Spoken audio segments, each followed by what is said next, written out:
tale of mortals. Bound by fate's golden strands.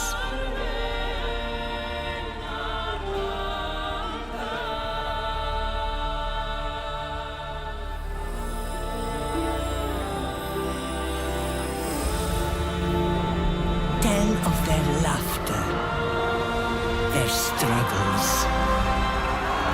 their glory. Tell of warlike Sparta.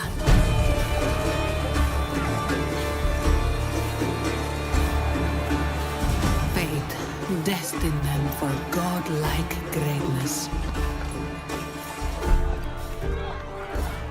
But the gods had other plans.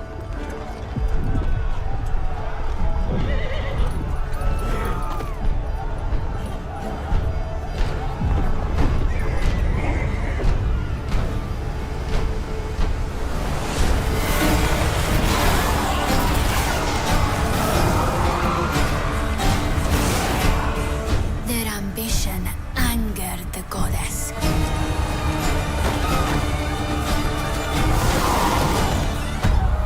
And winged retribution showed them no mercy.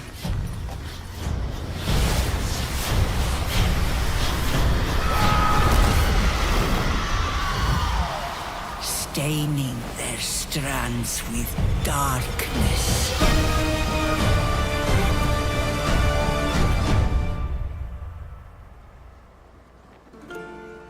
But don't cut it short. Tell us the whole story. Tell us about hope.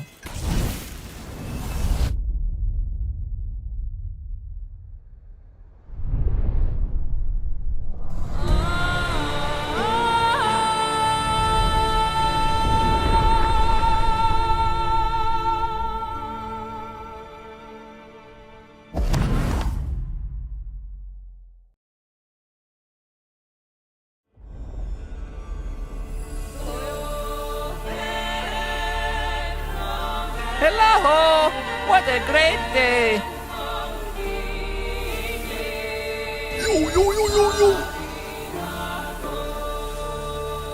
Tell a tale of mortals.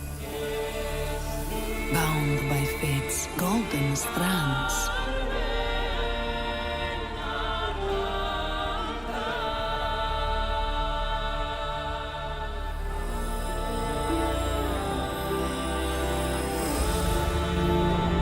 Tell of their laughter, their struggles, their glory. Tell of warlike Sparta.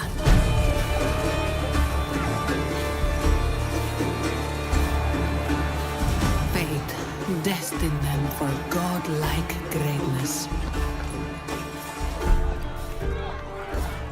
But the gods had other plans.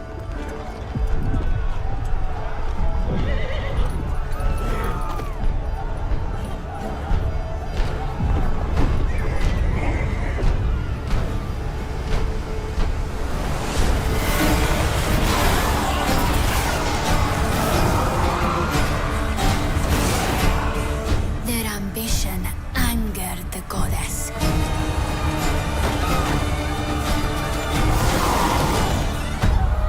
And winged retribution showed them no mercy.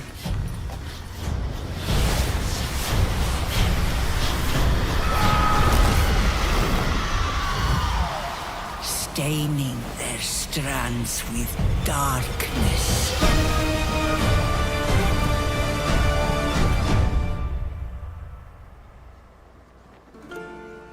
But don't cut it short. Tell us the whole story.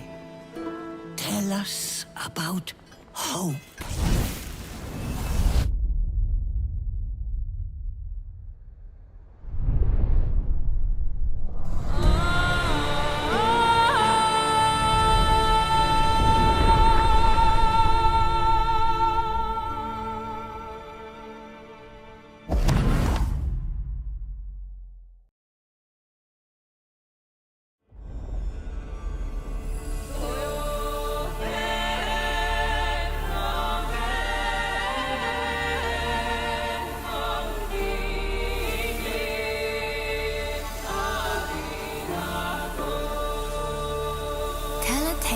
of mortals.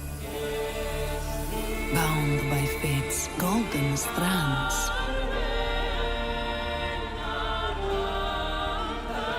Hello! What a great day!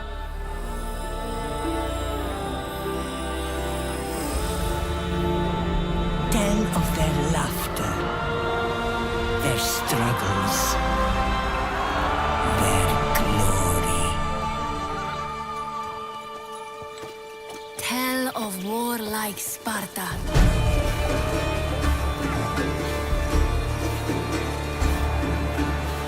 Fate.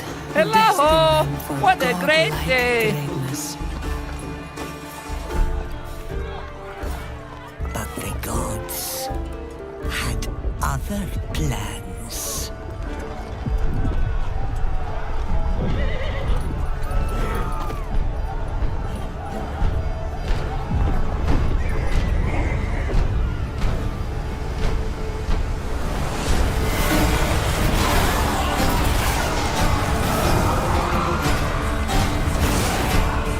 Their ambition angered the goddess.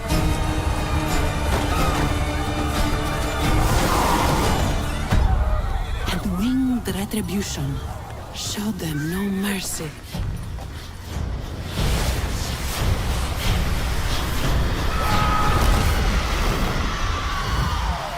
Staining their strands with darkness.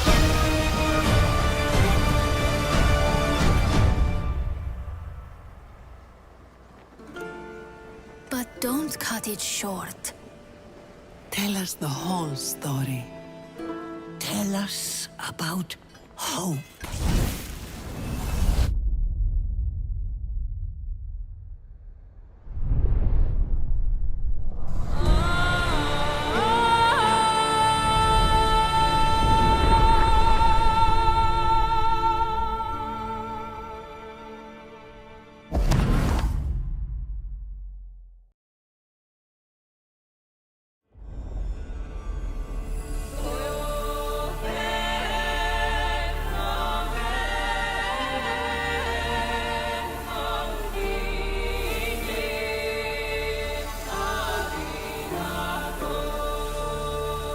Tell a tale of mortals.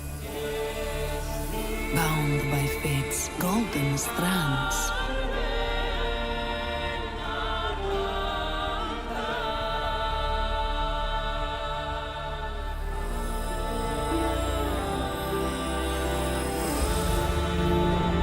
Tell of their laughter, their struggles, their glory. Tell of warlike Sparta.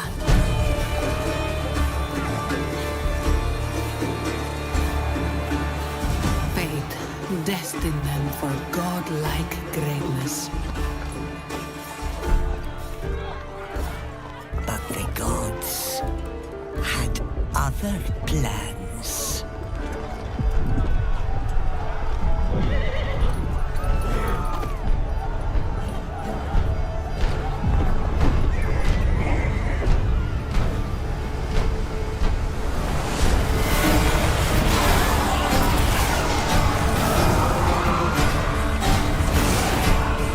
Their ambition angered the goddess.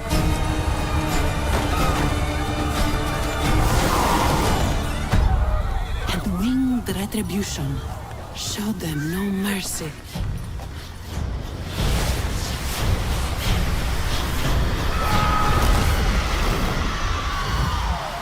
Staining their strands with darkness.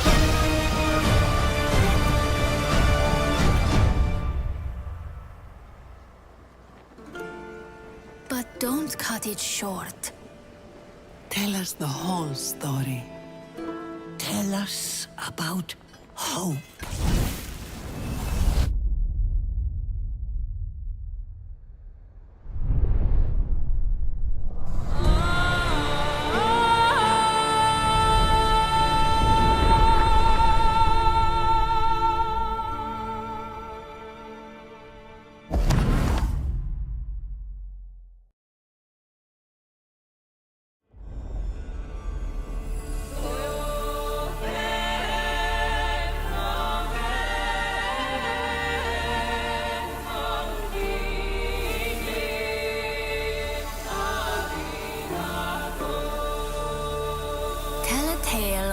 mortals.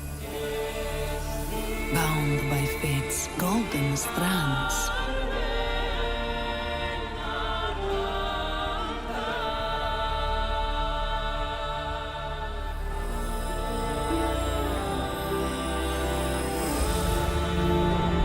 Tell of their laughter, their struggles,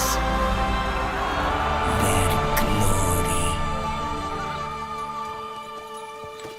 Tell of warlike Sparta.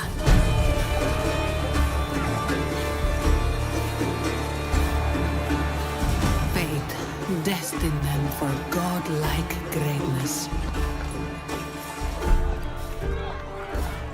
But the gods had other plans.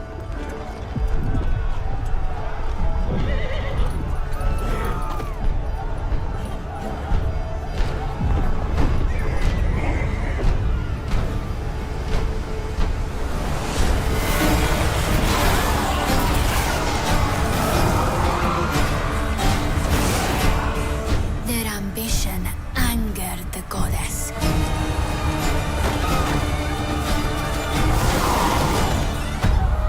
And winged retribution showed them no mercy.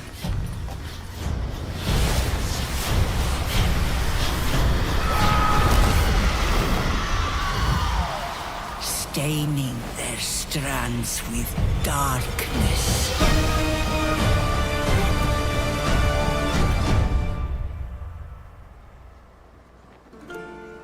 But don't cut it short.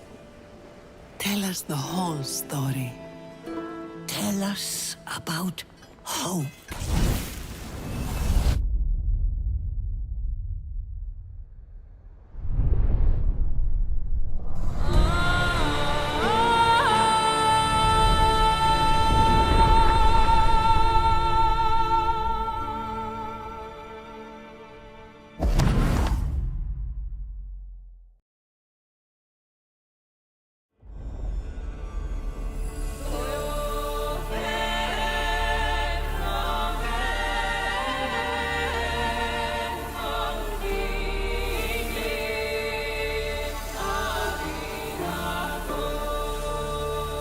Tell a tale of mortals. Bound by fate's golden strands.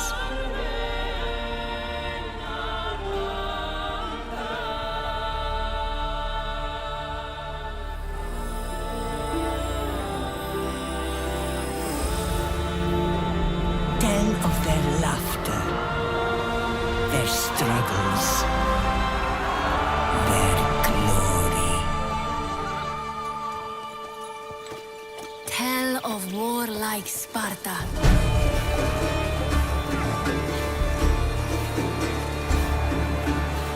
Fate destined them for godlike greatness. But the gods had other plans.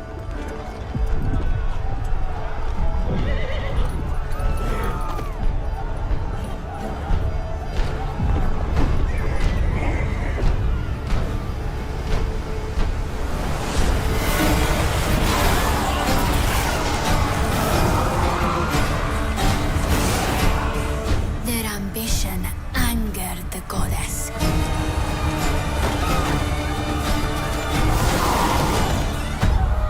And winged retribution showed them no mercy.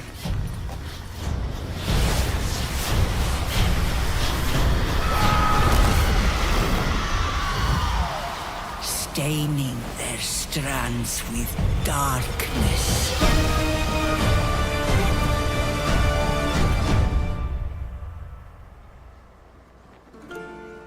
But don't cut it short. Tell us the whole story. Tell us about hope.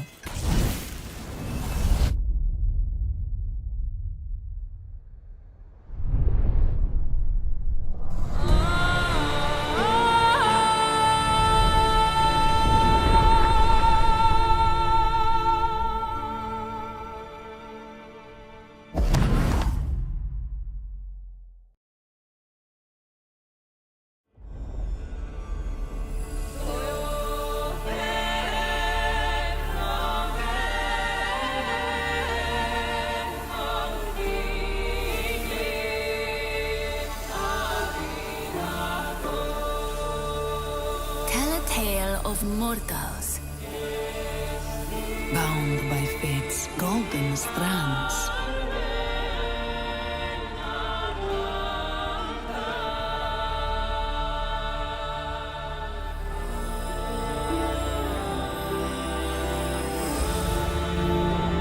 Tell of their laughter, their struggles, their glory. Tell of warlike Sparta.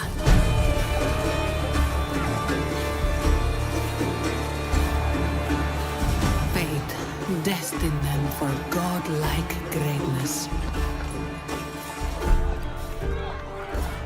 But the gods had other plans. Okay, boyos, what is going on? Yeehaw. Okay, I made it here. Holy smokes. What a day. I hope you guys are having a much better day than me. It's time to Titan Quest. I am ready. My body is ready. Holy smokes. Okay. Let's get this Forge Master online. Look at this boy. Look at this boy. What a dude. What a dude. Alright, let's get in here. Hello, gamers. Who's here? Mariano, Cryfer, hello, Bezkos, Moo Boy. Relics and Charms are so great this update. I know, dude, it's awesome. Hello, Alex. Hello, Jody. Hello, Poor Path. What a great day. Okay. So, I want to look and see, did I get a completed boot? I thought I had a boot. Yeah, there it is. So it's only 2. It's only 2 out of 3. The completion bonus is an extra charge of dodge. I will take the movement speed currently. So this is, if you guys haven't seen, this is what it looks like when you put a relic or a charm on. I'm pretty sure, let me make sure I'm not crazy. Where does this go? I'm pretty sure, yeah, charms have a circle, relics have a square, pretty easy to look at when you're just looking at your inventory. Hello! What a great day! And then shift right click is how you unsock it. Super easy. You can do that anytime you want. I think there should be a gold cost. I don't have completely strong feelings about it, but I think there should be a gold cost. I like that nothing is destroyed, but it shouldn't be completely free. There's a little bit too much that's completely free. That's just my opinion. But yeah, you can see then there's then based on your level, there's an allocated amount of relics / charms you can put on. Pretty good UI. Love it. Hello, Johns. Hello, my YouTube babies. Hello, Cravo. All right, where were we? Where were we? Oh, yeah. We got the temple unlocked.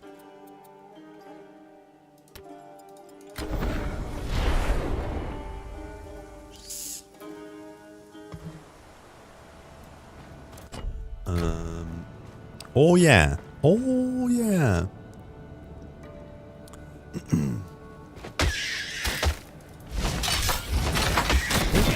Yeah. Ah, look at all that damage.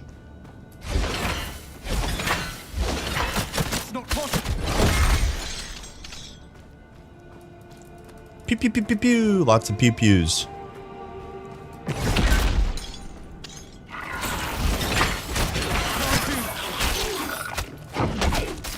Hold.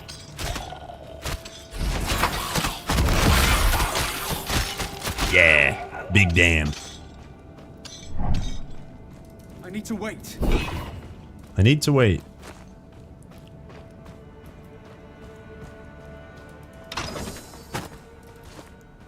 Ah, it feels so good to be playing a new mastery.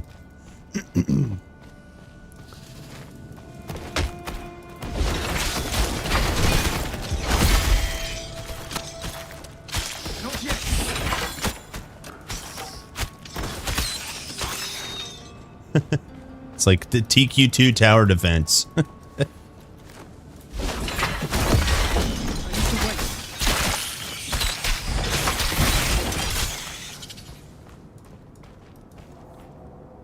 What mastery did they release? This is the Forge mastery. How deep does this temple go? It's kind of like defense. It's got traps and turrets. It's like you're collecting these metal scraps, these divine cores, and then you're buffing your body with divine metal.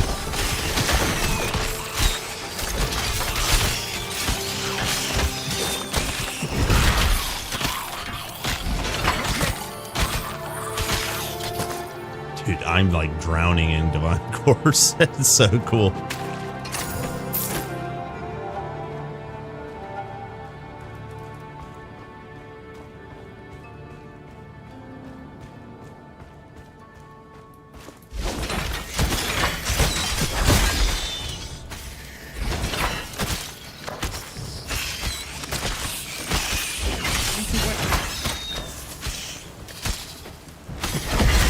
Sick. Pew pew turrets, pew pew sentries, pew pew blade traps, metal balls, explodey scraps. Harbingers of retribution. Here. This can't be good. That's insane damage. The enemy is inside. Open the way.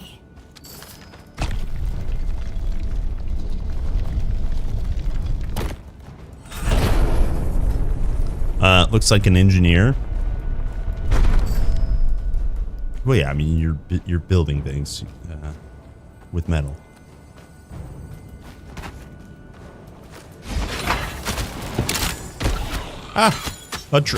First chest of the day. Of course, it's trapped. Up. Hip.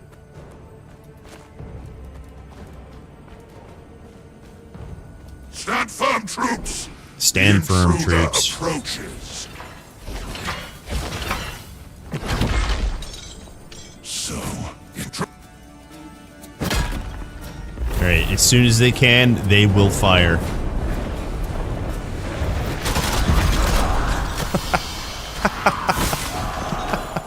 Dude. How in the world was he? That armor was Spartan, but he wasn't human. Fight me. Fight me. Dead. Oh, nice. Spectral matter. I don't think we got one of those.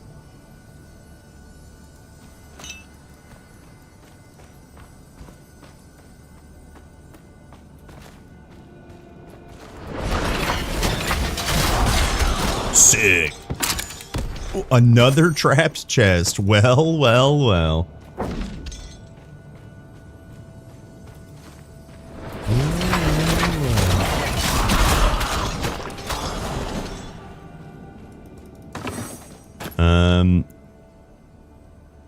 Do I only play Titan Quest on stream? Would you consider streaming the new season of PoE 2? Well, my channel's mostly about Titan Quest, but I've absolutely played many other ARPGs on stream. As far as PoE 2, I'll probably play at least a week of it when it comes out. I need to wait.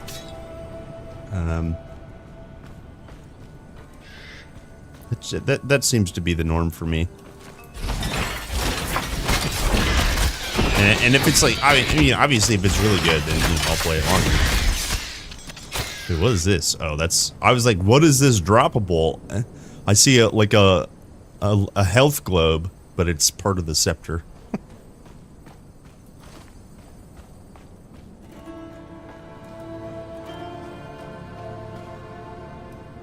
Wait, what? What's up, Alex? I had 2 Forge Masters die already.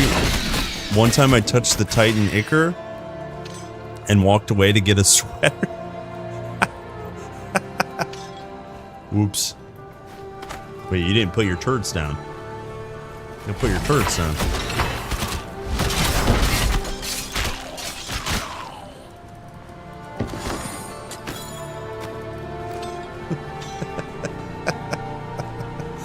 fun. Hey, you know the cool thing about dying is that means you get to go again. Hell yeah.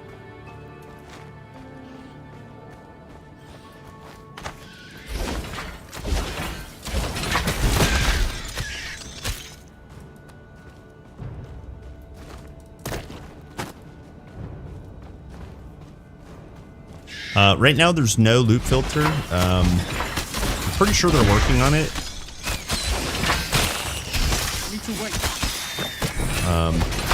I don't know how robust it will be. I would have to assume it's going to be somewhere in between, like the level of Grim Dawn and, you know, other modern games. Dragonkin the Banish has a really good loot filter, but it's also super basic. So they've got lots of stuff to kind of copy from. What a great day! And based on the current loot, you don't need a ton of filtering options, but I'm pretty sure they know that we want one. Like this button here, this got sliders. It's currently unavailable. It absolutely looks like a loot filter button, so. Soon TM. Hello, Grim. Hello, Extreme. I'm good.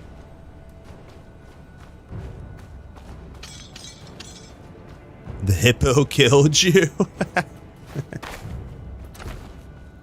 Alright, Pete. Alright, Pete.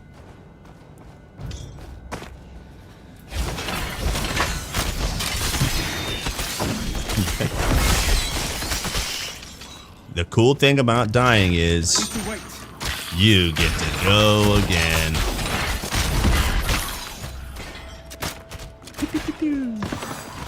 No room for that.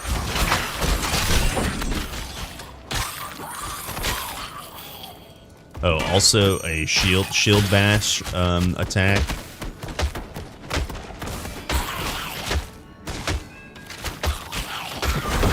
I wonder if we get.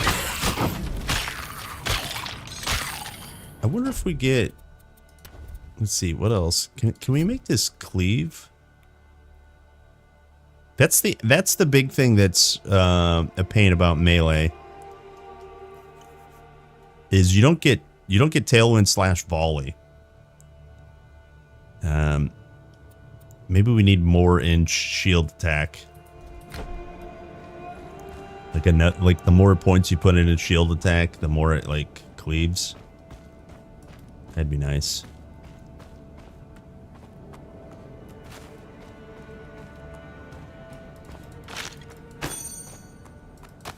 Not sure what you're gonna pair Forge with. I think I'm gonna try. Well, I guess the wheel has chosen. The wheel chose Storm, so maybe we'll play that first. But I'm gonna play it with all of them.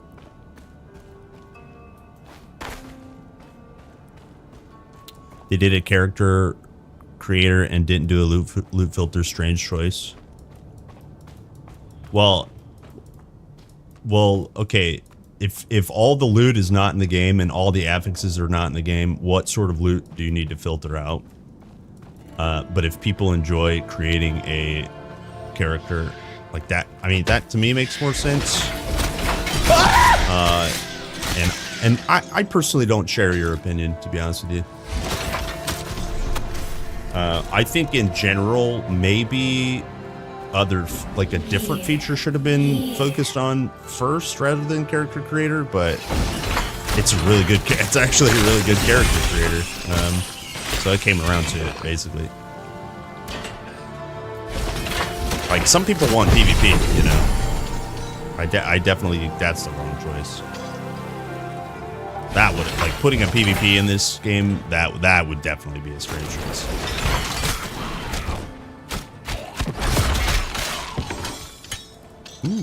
Ooh, a Revenant hatchet. Yeah, spin the wheel. Spin the wheel. Okay, let me go sell.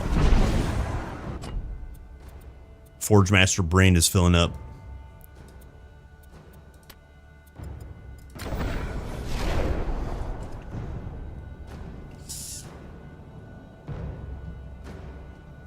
Forge Master Breen is filling up. Gave most of my...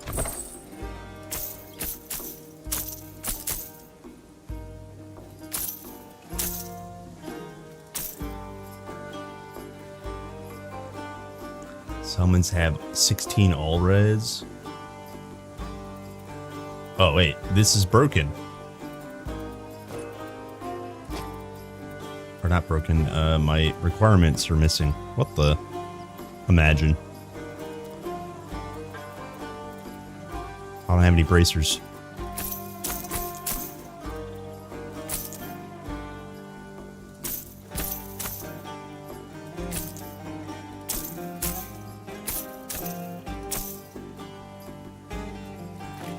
Do I want all res versus... Sure, fine. Why not? Why not? Here, I can wear these. 50 health. Alright. Summons have all speed and 7% attack speed for my character. That seems good. Thank you.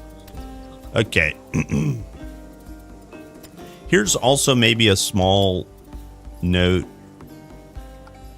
I feel a little indifferent, but it would be nice if they would autocomplete when you sort, like in previous title. It's not a huge deal, but this is going to get cluttered.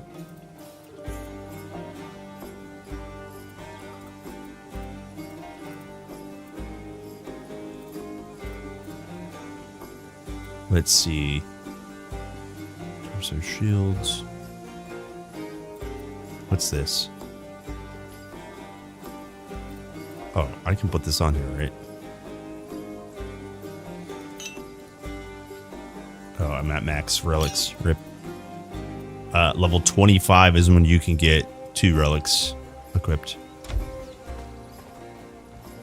One at a time. One at a time, please. Have you ever dabbled? Just a jewelry. Okay. Back to the temple.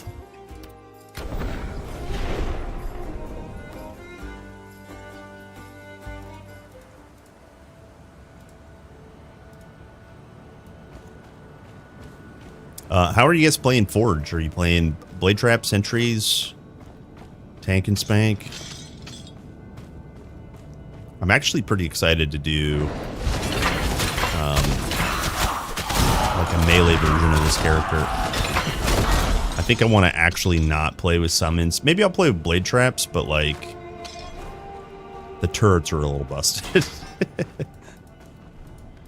Wait, oh, he's still alive.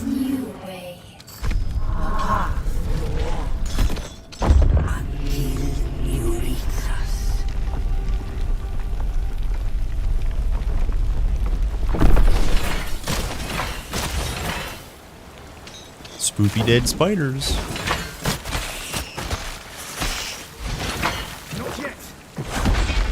Spoopy dead spiders. Oh yeah, they're gonna get absolutely adjusted. They're just too.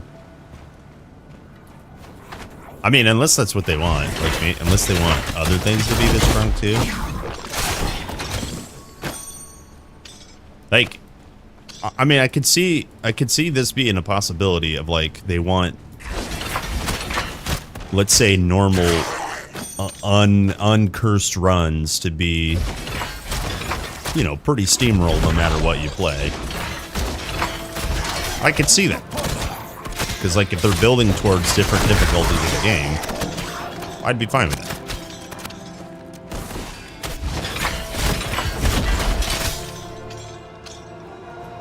Because on some level, you honestly do want the game to be pick your skills and be able to accomplish it. There's some difficulty, yes, but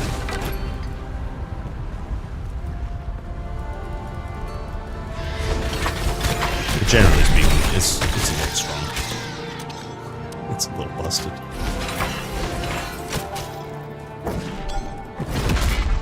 It's a little busted.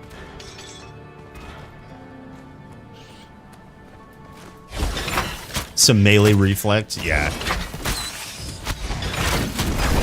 Yeah, that seems pretty natural.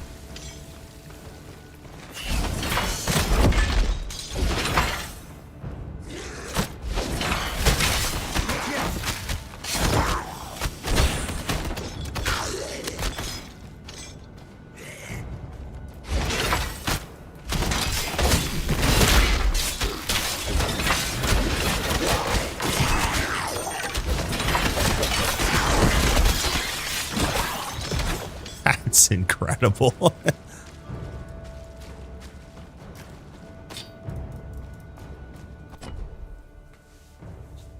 Does it bother you that TQ2 feels much slower than TQ1?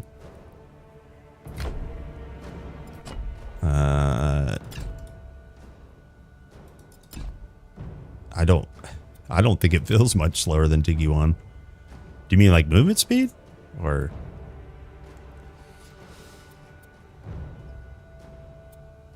Oh, I have 8 passives? Hello?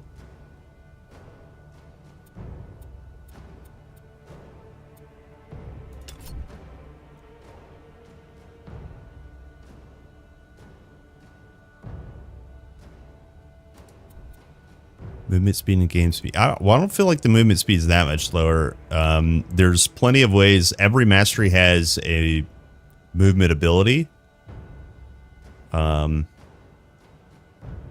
I actually think leveling up is way faster. It's incredibly faster. And if the actual game simulation is slower, I don't feel like it's that much slower than. It's not slower than normal speed Titan Quest 1. It's probably in the same vein as fast, not very fast. And so no, it doesn't bother me. It doesn't bother me at all.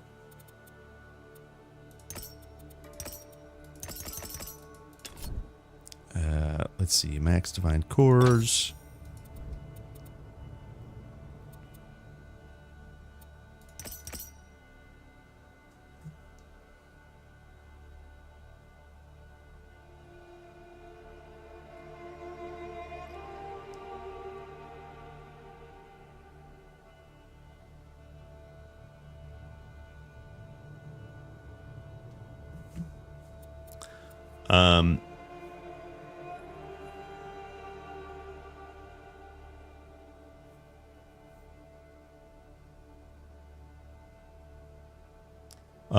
To be honest, Typhon TQ1 Typhon speedruns are 1 hour long. TQ2 1 hour games is sometimes Act 1, which I think is great.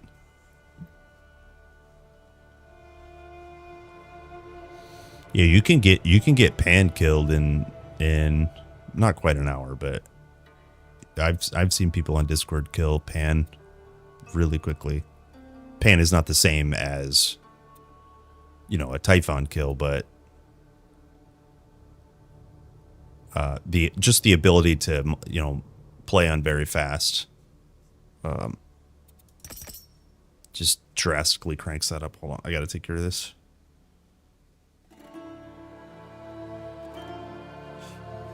Okay.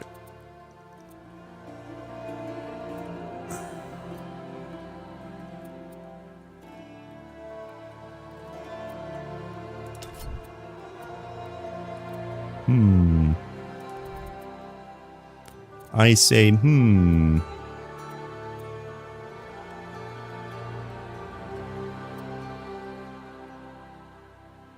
want to try this metal wielding, maybe on a warfare build.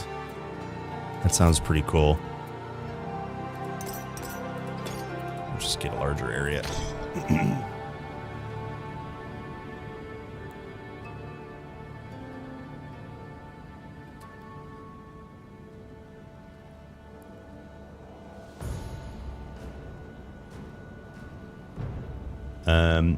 And I'm noticing an item that will appear and drop and then disappear. I'm assuming it's part of the waiting system. I haven't noticed it myself, but I'll pay attention. Are you crazy? Yes. Yes.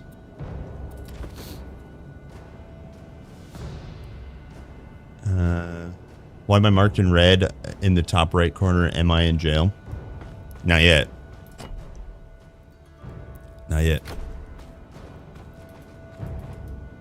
Hello! What a great day! Oh, I missed the boss.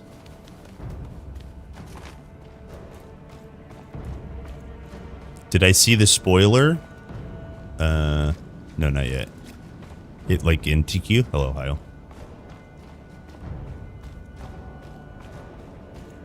Not yet.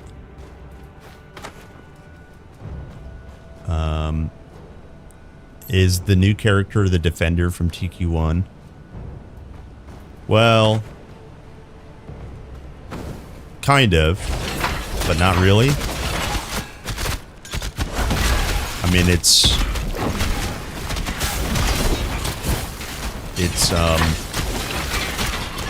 all about collecting scraps and using these scraps to either build traps or imbue your armor with more metal, right? But you can also attack things with your shield now. When you have access to Forge, you get shield attack. So it's their version of remastered defense.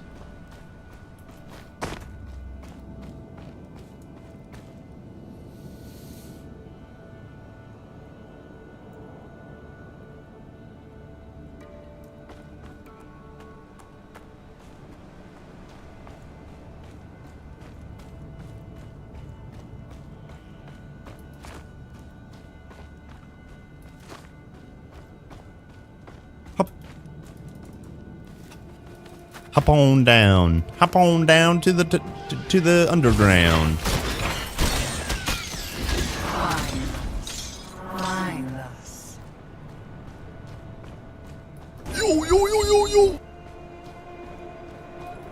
It was a busy morning. It was a nightmare morning. It was a nightmare morning. Yeah. I was giga late. Sorry.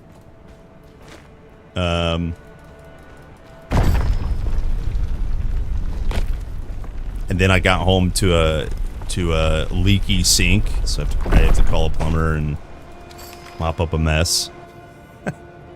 Dude, the garbage like disposal,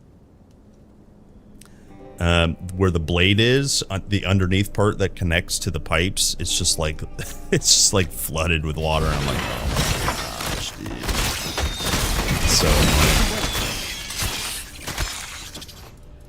Whatever. Titan Ica. Nemesis Sound design's Lieutenant awesome. Yeah, Vengeance. yeah. Some things need to be Could a that little what bit they're after? like turned up or adjusted, but overall the design I think is very cool. Very, very cool. Crunchy and metallic and clanky and yeah, I like it. It's very cool. Yeah, water sucks. It does, man.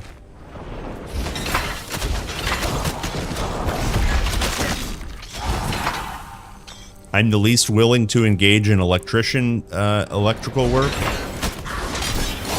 but I'll still do it because I know enough and I have enough experience. But plumbing, dude, I don't mess with that because I don't think it's nearly as hard as electrician, but it is messy. Even if you do it right, I hate it. I hate it so much. I'll pay somebody to do it. Keep striking the barrier, troops. Don't slow down. Its power can't be infinite. You survive. It's but sacred. Troops, I must depart to speak to our mistress. Spend your strength against the god-marked mortal. Make Nemesis proud.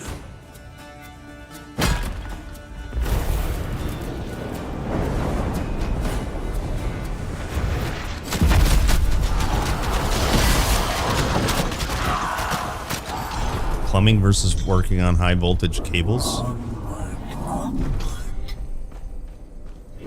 She seeks the power of the Titans. Well, so I mean, if we're talking about doing industrial plumbing versus industrial electrician, think they're equally annoying, and I would never do them.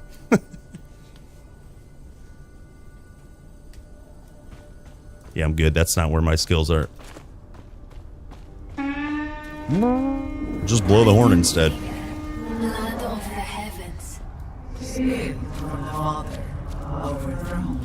Touch the ichor. Yo, we're at 52 divine cores. 52 divine cores. I just need this god blood power.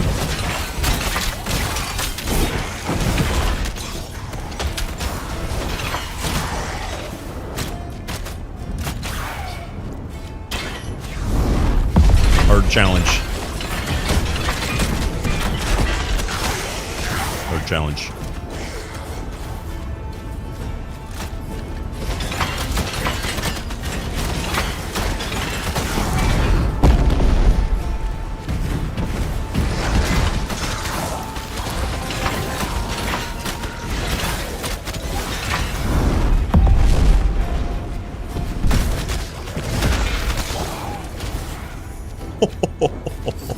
Yo, these traps are busted.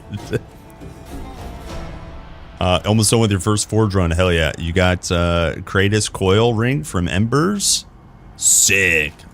With the box or yeah, how'd you get it? Are you like tier 2 something? E-box. Hello! What a great day! Nice, nice, nice. Grats, dude. That's so cool. I love that vendor now. Like, I love that. She was like, I knew she wasn't final form all while I was dreaming about her. And I just didn't know what they had planned.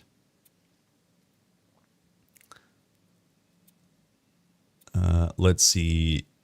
Do we get Borg Cube? Oh, I don't have a skill point. I just have Divine Challenge complete. Okay. Okay, moving on. Hello, Susie. Devastating as a bad mortgage. Or just a mortgage. Yo, you got a mortgage? Well, you don't quite own the home yet, and you're responsible for it.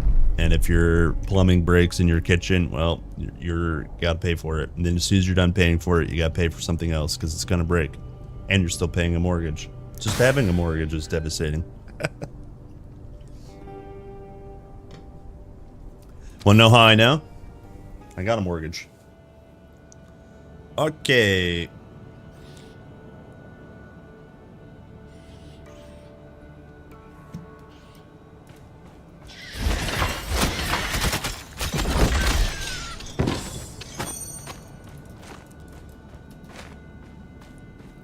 Well, at least we've made it further than Nemesis's harbingers. That's a good sign. That's a good Her sign. intent was unsettling. Once he tells Nemesis we're alive, she'll be coming after us again. If the Moirai can't help us, we're doomed.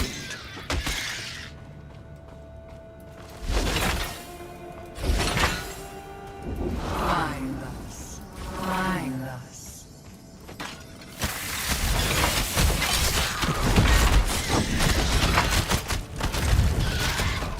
Damn.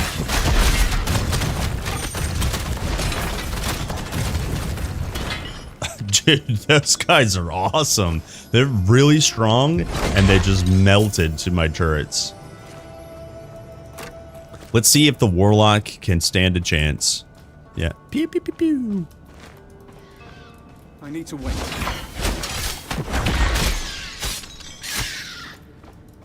I actually want to see how much the blade traps do.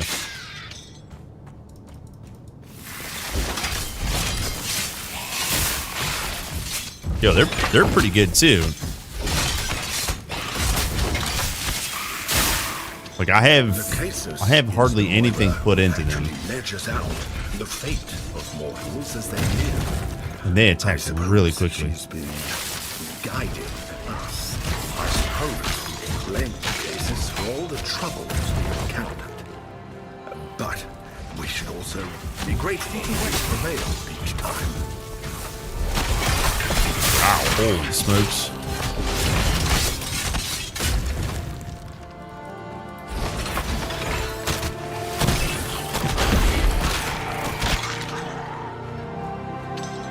Yeah, my guys are critting for 2.2k, so nowhere near as high as Hyle's. We're getting there.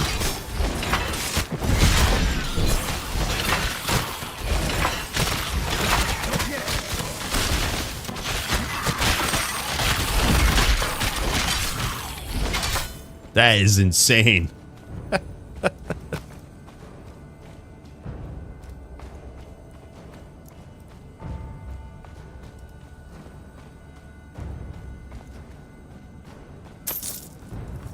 Hello, Phantom. Let's see. Is it against hardcore rules to save and multiply character just to test with other masteries as a starting point?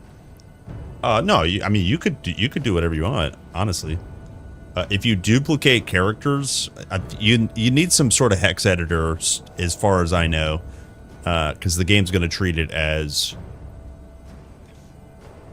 Well, I guess as long as you don't have that same character, like in your game folder, you'll be able to do that. But no, I mean, yeah, you literally could play however you want. I just really enjoy,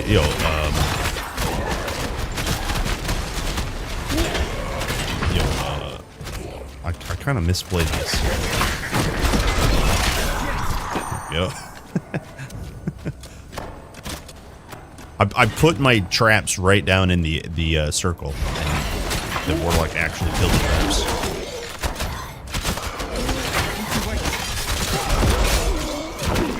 But what I was going to say is I won't do that stuff. I really enjoy organically testing stuff. I definitely know it's a time commitment thing, but if you like cut corners. You'll only be testing very specific stuff instead of how it feels to level from 1 to whatever. Like where are the pain points, what skill is slow, that sort of thing. And so if you're like, making duplicates, there's nothing wrong with it. I just prefer testing like an organic playthrough. Nice, another Revenant piece. Hardcore rules, what rules? Just if you die, you delete. Well, that's why I said you can play however you want.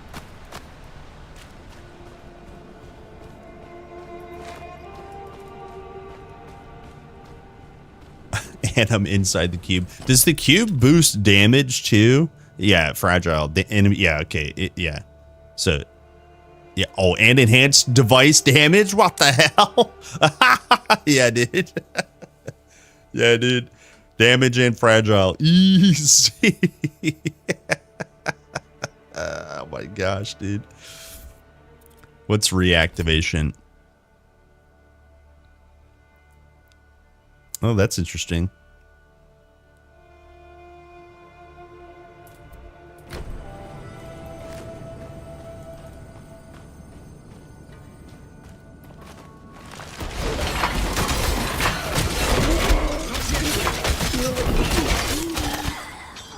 The name Atropos means. Am I going to stream the PoE2 dev stream? Yeah, probably. Turned, as in, her mind can never be changed. I need to wait. When death comes, it comes.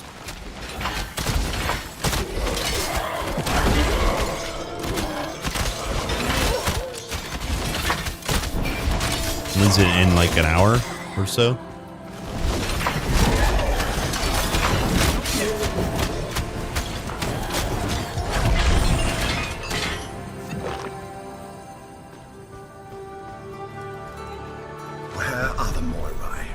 How much do we have to prove ourselves? Poop ourselves.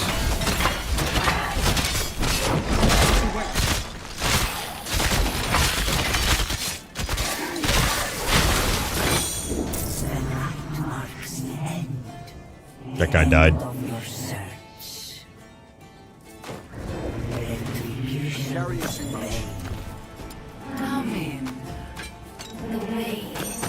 That guy died.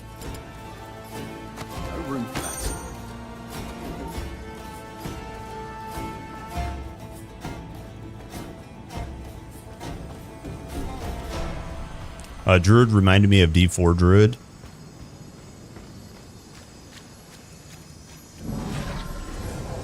Well, you know, honestly, kudos to D4 Druid, except for, what was it, 17 damage Hurricane. The actual shapeshifting in D4 was pretty good. It was pretty good. I mean, you know, pulverize spam and the concept of D4, you know, maybe not so much, but like the lore, the kind of fantasy, they did a pretty good job, I think. I don't want to glaze them too much because, man, D4, am I right? Okay, now. Pulling stuff from the better game. Okay, now. Expecting. Okay, now. Planning Okay, now, boys. The one born with a god's mark. We need to take a cold shower. Rise. Think about what we said.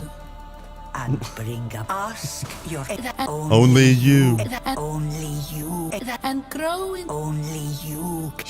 Grow. He would turn. That It Take the dial file.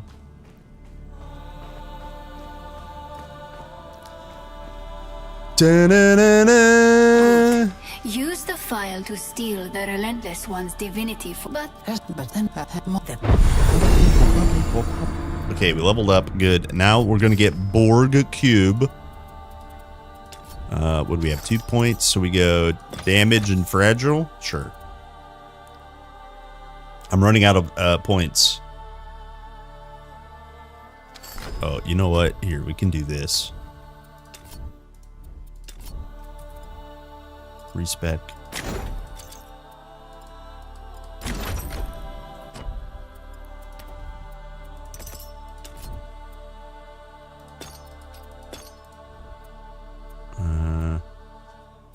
I got 2 passives. We get another feat here. Device damage. Oh my gosh.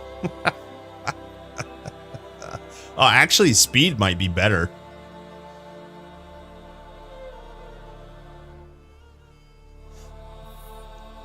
Explosion for blade traps. That sounds rad, dude. All 3 of these feats are sick. I'm gonna go activation speed for now.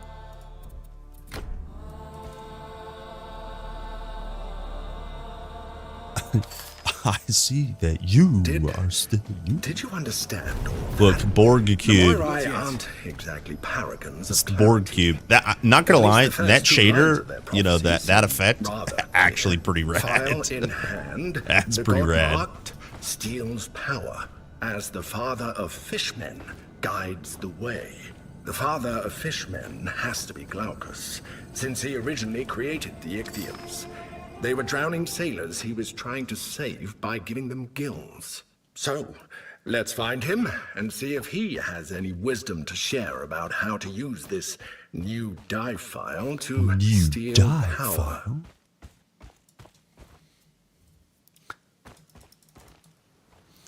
Welcome, boys, to the northern beaches. These beaches have never seen my Borg Cube. Here, hard swerve, get your bronze coins. I need to wait. Hello, sir. Enjoying my Borg cubes, yes. I actually just picked it up. Dude, this effect, holy. That's so cool. That's so cool. Hang on! I love it. I'll just catch my breath. Oops.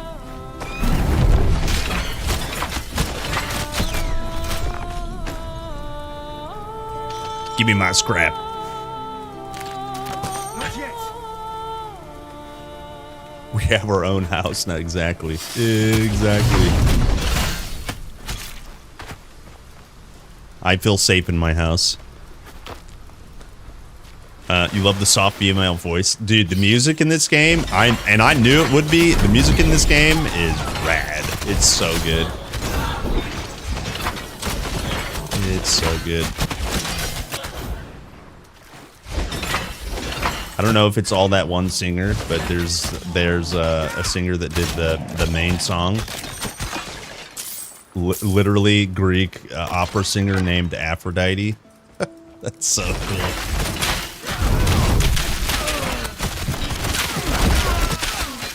How could it be bad? I need to wait. Well, yesterday on a character, I died here. Imagine.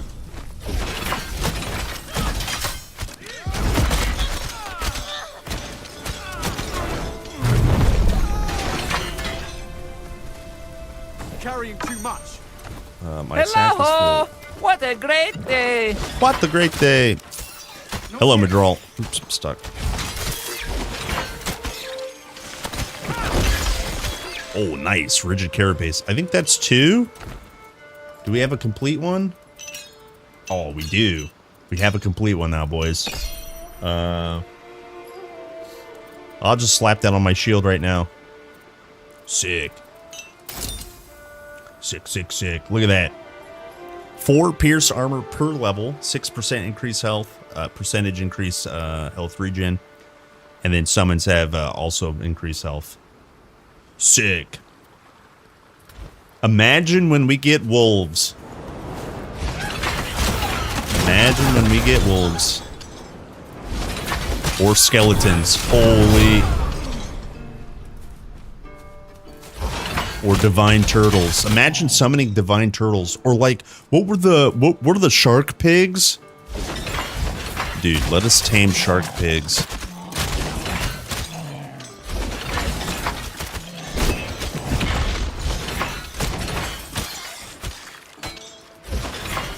Just think of all the possibilities, boys. Yeah. Ah, woo. Yeah. Yeah. Yeah, I like when they put out, this was like last Christmas or 2 Christmases ago. I can't actually remember. Has it been that long? But one of the Christmas blog posts, they were like showcasing the Come in. Lord Glaukos is the main sound the main theme soundtrack, you know. And they gave a shout out to their internal guy. But I think his name's Bastion something. And then also this singer, Aphrodite. And I followed her. Just they put their socials like SoundCloud and YouTube and whatever else they had. And I subbed to Aphrodite's channel, just, you know, whatever, follow her. Like, dude, she's like incredible. And she'll put stuff out like from her live concerts and stuff every, I don't know, a couple months and stuff. And it's just like insane. It's insanely operatic, right? But her voice is crazy. Crazy. So I'm saying this because occasionally I'll get, you know, Riker videos and Aaron videos in my feed, and then also Aphrodite Greek opera videos in my feed. It makes me laugh.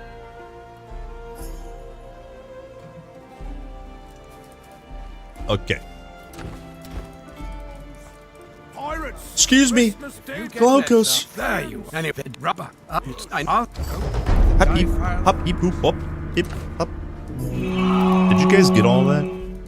sorting through this Kerplu old Carl port's K weapon Canada stocks. Kerplu Hart Kerplusalut There's Breenius enough to Breen go Gasm, round. if you know what I mean. Need some iron? I do know what you mean. 11 billion months. Dude, thank you. My least favorite Canadian. Thanks for the sub. Thanks for the primey. Thanks for being here. I appreciate it, man. She also does metal. Yeah, dude. Hey, folks. Riker here. Hey, folks. It's so cool. She's even better than the Aphrodite's amulet. Yeah. Well, I don't know. She still actually, she does some mind control. There's a chance. There's a chance.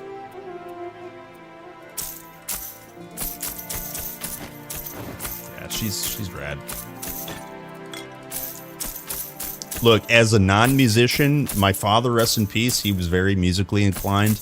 I think I maybe have some of it, but I never pursued it. But so as a non-musician, it's just so easy to be in awe of any person that has musical capabilities. You know, so I'm just super impressed with like anyone that's like talented, because it's like it's super easy to see someone that's that talented and just be like, yeah, I don't think I'll ever be as good as you are at any one particular thing. Like, it's just crazy. Okay. Let's see. Yeah, we got 2 Ichthian fins. And Plague Res, damage over ties, spell damage. Okay. Alright, let's move on. Yeah, this person here, yeah. Yeah. She's just so this is the person that's done the, I don't know how much more she's done, but she's definitely on the, she's done the main track for Tiki 2. Yeah. Yeah. Yeah, she's awesome.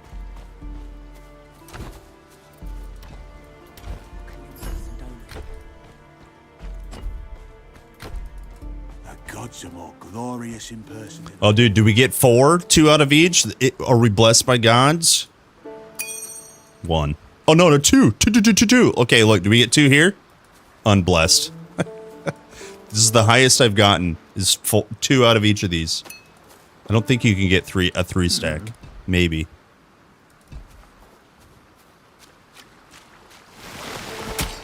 You got bombed by that starfish? What do you mean?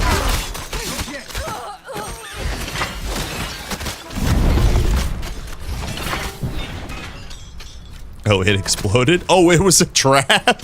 Yeah, dude. Yeah. Yeah, look, devs, let us summon these Kados, these shark pigs. Dude, nature mastery with shark pigs? Hell yeah. You guys remember the pygmies from Diablo 3? Imagine an army of shark pigs instead of pygmies. Oh, dude. Make it happen. Make it happen.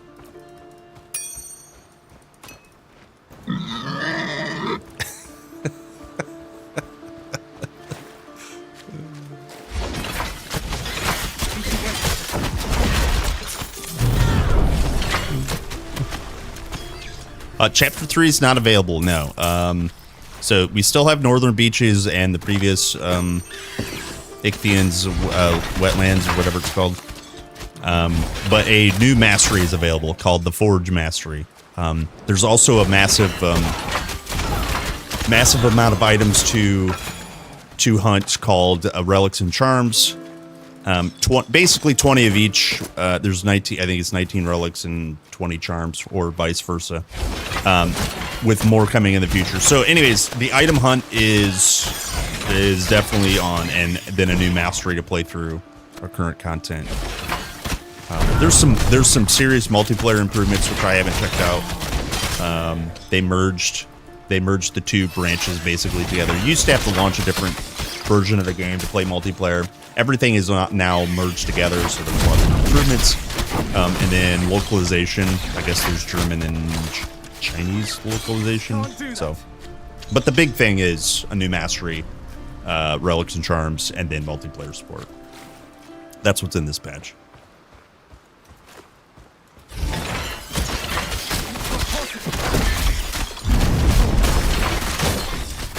Sick. If I had to guess,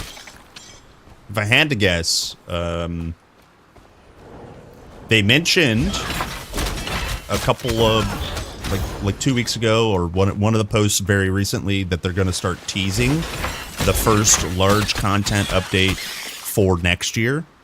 So I would imagine, you know, some communication this month about what they have planned next, and then what that might be, I'm speculating, will for sure be, you know, chapter 3. But who knows? Who knows? Who knows what Santa will bring us?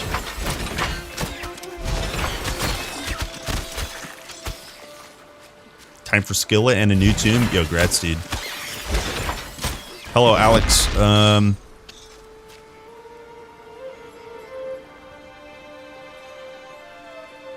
Yeah, so good question. The relics and charms are very, very similar, but slightly tweaked. They are only 3 fragments. So in Tiki 1, it varied. As an example, like Boarhide was 5, Pristine Plumage was 5, but then Bile Ichor was 3, right? They're all 3 in this game. Relics and charms, 3 to complete. The completion bonus is not a set of 5 different bonuses that you receive and it will roll into 1. It is always 1, and you can see it on the charm or the relic. So here the completion bonus is increased energy barrier. You will get that period when you complete it, and then same thing with relics. This one here, 20% increased energy while you're below 50% energy, right? So you will get that. So they're very, very similar, but just slightly changed.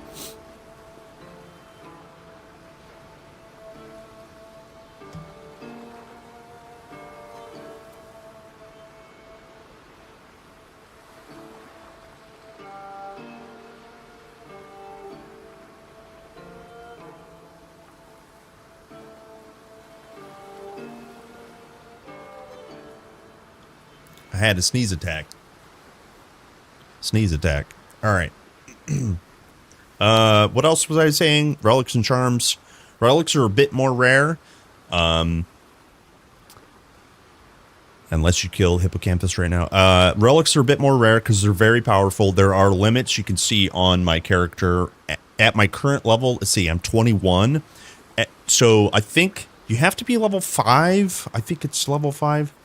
There are level requirements in terms of quantity. So, as an example right now, I can only have 1 relic on my my character right now. That goes up as you level up. I can't remember what the upper bounds is, but there is a limit. And then it's just like in TQ1 where you cannot enhance unique items. Which I think is great. A lot of people are going to be upset about this. But I think it's great because, I mean, literally what that does is it incentivize you to min-max your gear by getting the great, in my case, green pieces or monster infrequent pieces with really nice rolls. And then you put a relic or a charm on it. It incentivizes you to hunt more. Rather than just get a purple or a blue color piece and then enhance it even stronger. Yeah, anyways, I think that wraps up almost as much of the information that you would need to know about relics and charms. I don't think there's anything else that's really important. Oh, they're freely swappable at any point in time. So as an example, I have a rigid carapace on my chest piece currently. If I want to take this off, you can just see on the tooltip, shift right click, and it comes right off. Now, I would prefer this to cost something. I do love that you don't lose anything. I think that's a great change, but it's a little too free. It's not game breaking, but just more things that suck your gold is always good. It's healthy for the economy. People are going to sit on gobs of gold, blah blah blah. So anyways, but I love that it's not destructive. I love that. That's actually a really good change. So all right.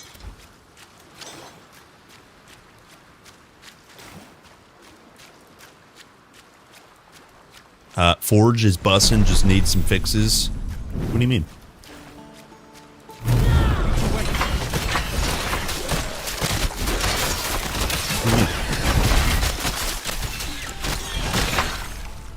I see no problems with it.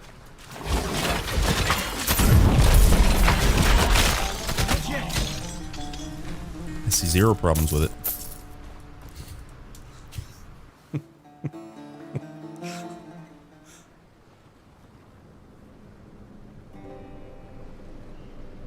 Essence of the Eternal Rose of Aphrodite, and it does not have any apparent bonus.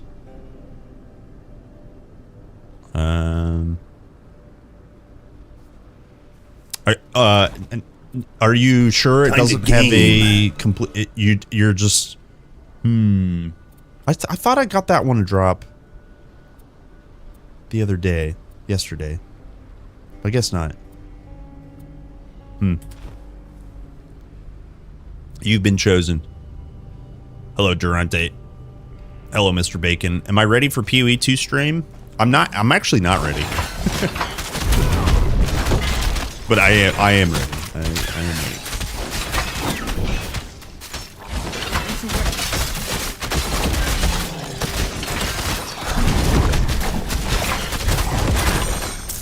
Wow. Okay, so Benthic Wand. Yo, that was good loot.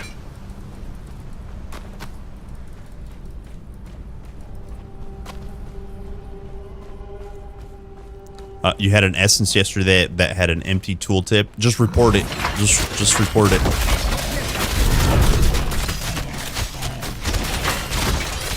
Send it to the authorities. All that stuff will get sorted out soon. Soon.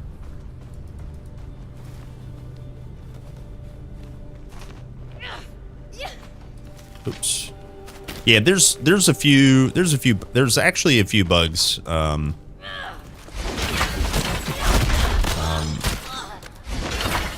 With definitely with Forge Mastery.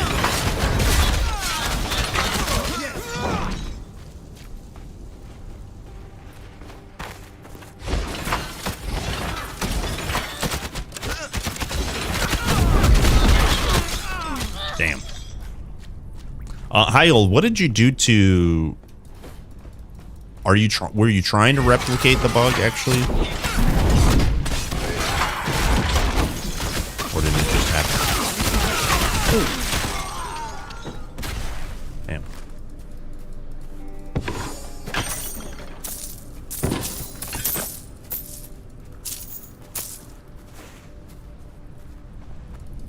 Just using points. Okay. Yeah, I think they know about. I think they know about the bull. I think it's bulwark interaction.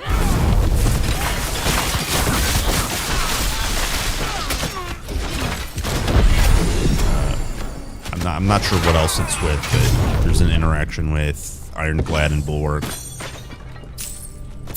think they know about it. Let's see.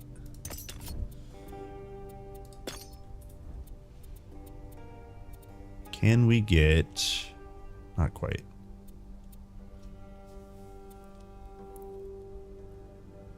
Wait, plus 1% double activation chance. Your activatable devices have increased activations. Oh my gosh. Oh my gosh. Yes, please. Yes, please. Well, listen, they did say Forge is going to get further expansion, further right, in the coming months. In that video, we watched it, we heard it ourselves. They're not done. Yeah, I think it's very nice to not have to hunt specific completion bonuses. I think it's very good to still have to hunt fragments, even though the fragments have been reduced to 5. I think that's good. Once they nail the drop rate to where they want it to be, which I think they'll get soon. Once we get used to the rarity, especially solo self-found players, it'll feel really nice to hunt those relics and charms because, you know, we'll start learning our looting, you know, paths, and it'll feel pretty good. You know, if you're playing trade, this particular stuff doesn't really matter, right? Because you're just gonna slap it in your stash and your new characters are ready. But once they get the drop rates nailed to where they want it to be, it's gonna feel really nice. And to be fair, the rarity of the charms don't feel bad. You know, if you need boar hides, go kill some pigs for a little while. That's completely organic. If you need some relics, probably ideally you'll be farming bosses.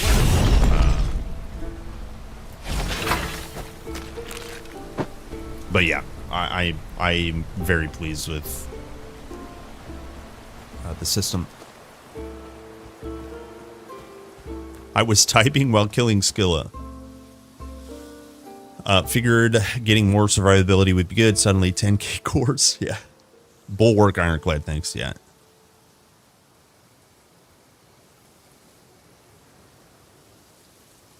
You found 3 essences during your run. How long was your run? 4 hours. Maybe a little longer.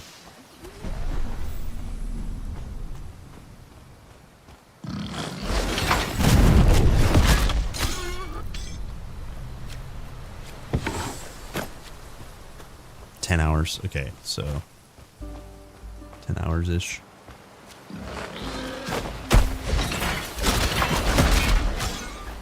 I need to wait.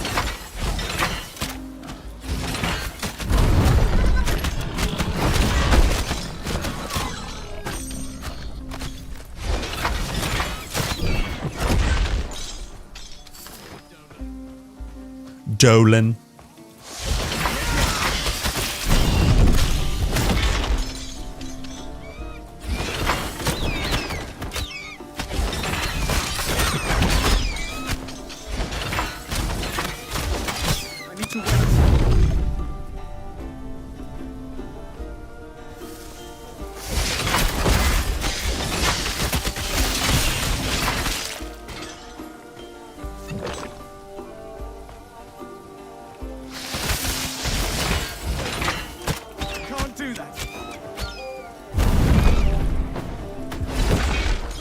Farm the griffin for pristine plumage.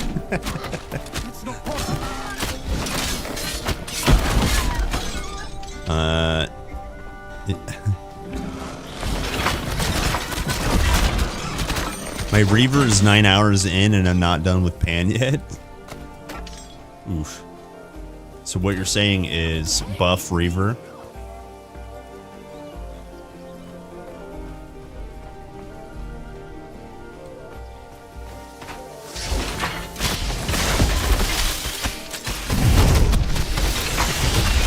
You got 3 essences.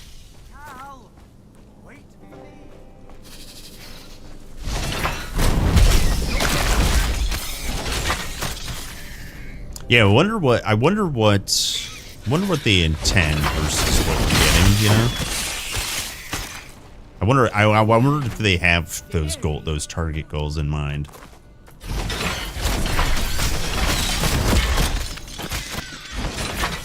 Curious to know that stuff.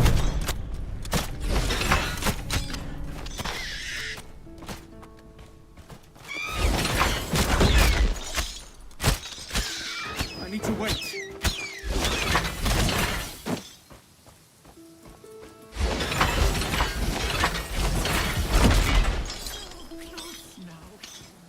Stay back! It's a trap! It's a trap. Ah. How you I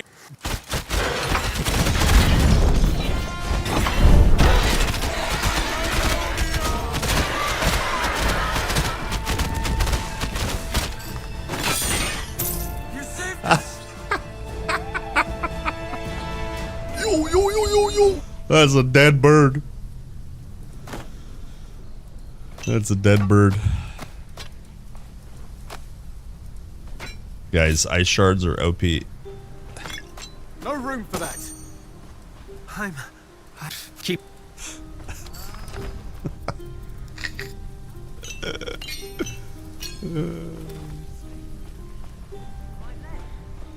Okay, did I talk to these buzzers? Oh, griffins are quite irritating, aren't they?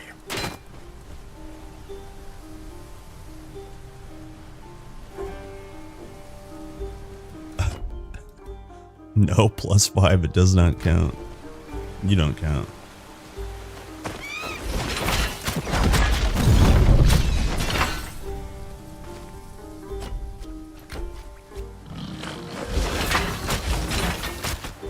Get out of here, piggies. I don't. True. Yeah, that's what I've always said. Okay. We go over here. All I'm sad about is before Griffin area. We can't go to the before Griffin area anymore. It's gone. It no longer exists. They nerfed it.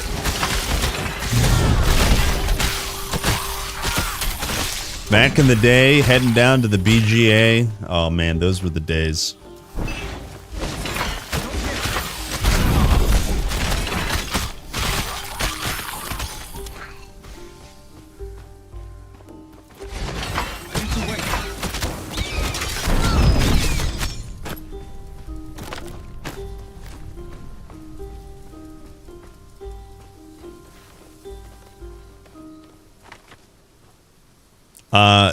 So I don't have this build up yet, but basically it's Solo Mastery Forge.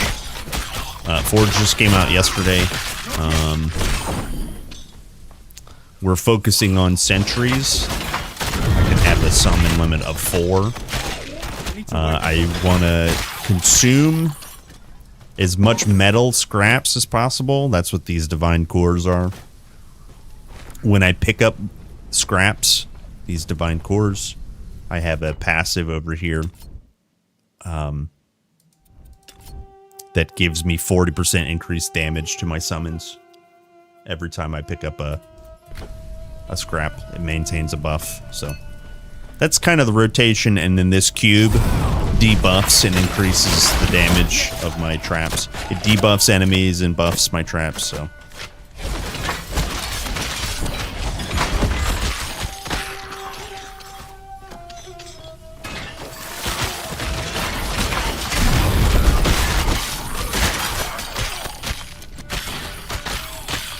Dead. Oh yeah, cheers. No worries. If you're trying to copy this, the thing I would do is like level a little bit with your blade traps, and then as soon as you get to tier 2, which is basically you kill the first bird for Apple, you know, after you kill Apollonia, you can hard swap all the points into Sentry.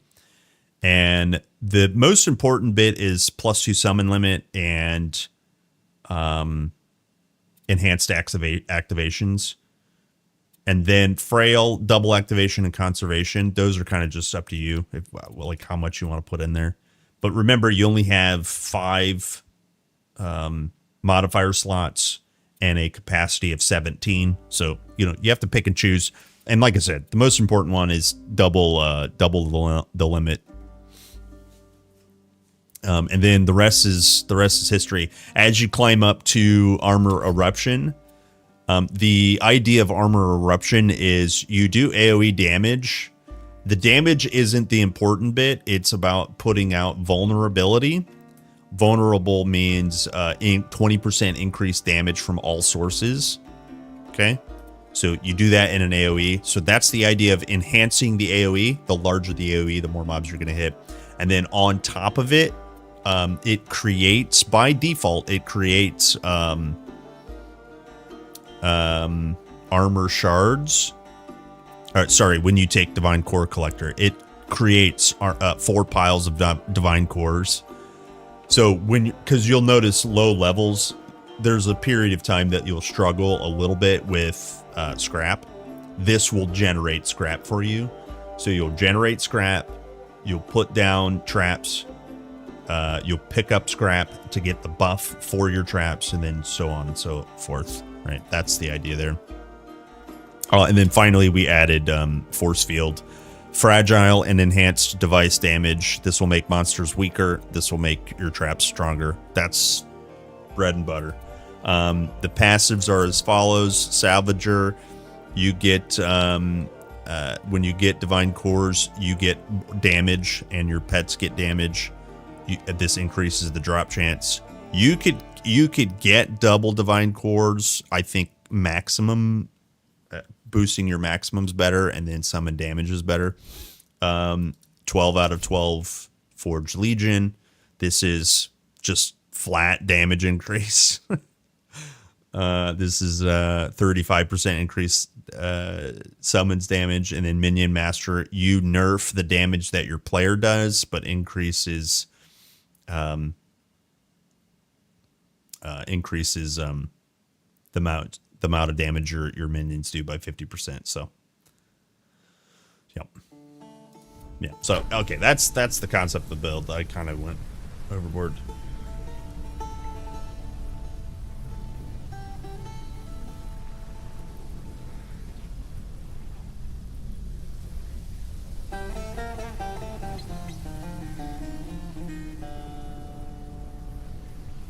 Okay.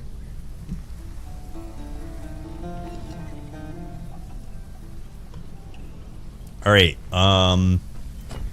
Let's see. Can we finish a quest before PoE stream? What's the second mastery that's tempting you, Storm, for more summon damage boosts? Well, it's crazy. There's a ton of synergies with this mastery. Earth is very, very appealing. Earth and Warfare are very, very appealing. In terms of the armor synergy, there's a ton of armor in this mastery, and it'll synergize with, you know, other masteries very well. Retaliation is very strong in this build, but as you said, buffing your weapon and then granting that weapon buff to your summons is really strong. I need to wait. I'm gonna play them all. I mean, I'm gonna play them all, but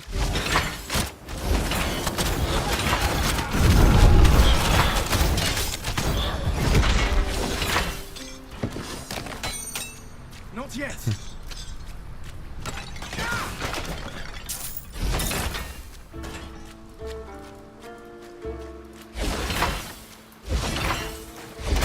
does someone have the link for the stream? If not, I can get it. I just streamer lazy.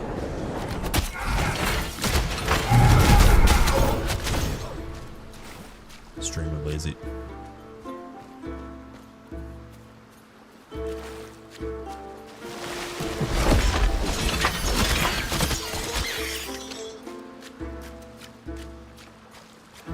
Oh yeah, okay. Obviously, all right. Thank you.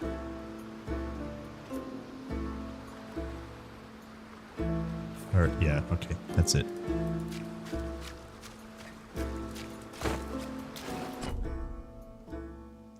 Oh, did I go the wrong way? Oops. I absolutely went the wrong way. I'm new to this game.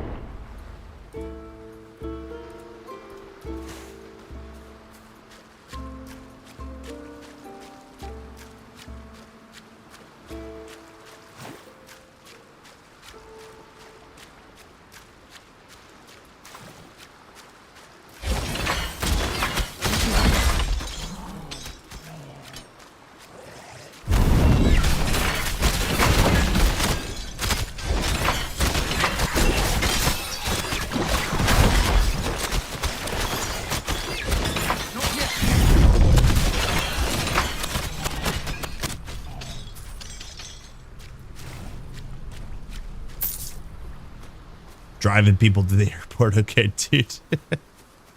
Okay.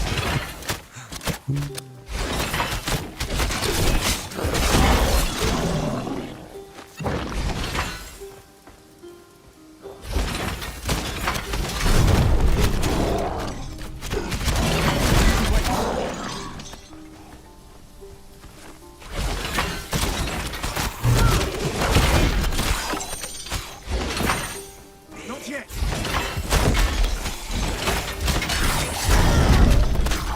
Damn. Need to wait.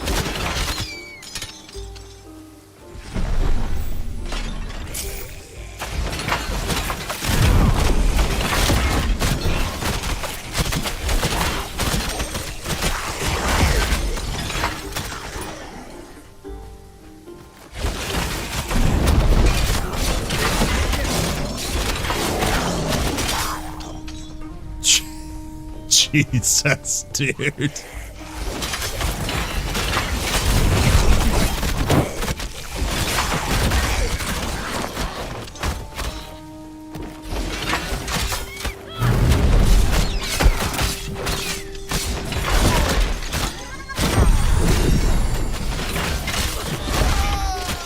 That is crazy damage.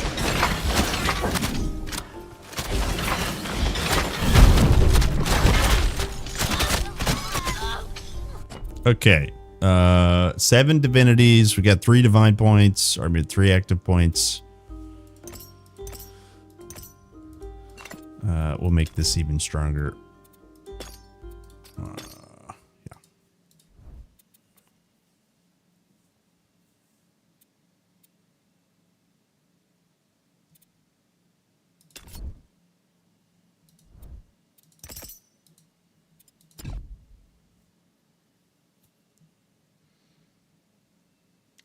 So you can make Forge and Warfare with Leap and call it Frogger.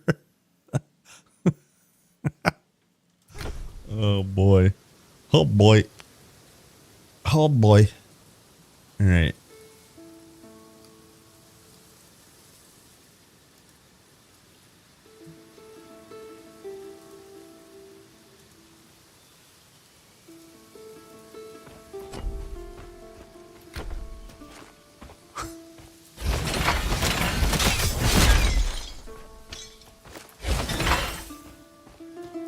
Give me the apple.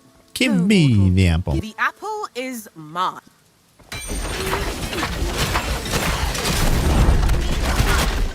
I am the victor. Your body is ready. Good. Now, let's find the sources of Nemesis energy. Glaucus said we're around here somewhere.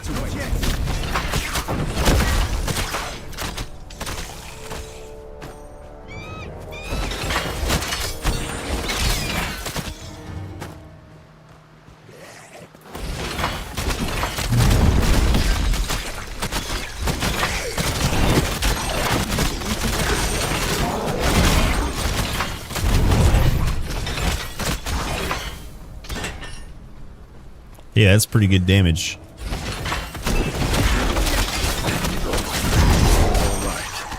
Time to see what this die file can do.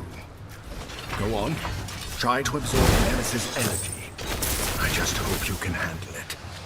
Oh, I can handle it. Must have reached the Moirai by now, my lady. I can handle I should it. have known he'd go scurrying to the Moirai, like a rat into a hole. What's that?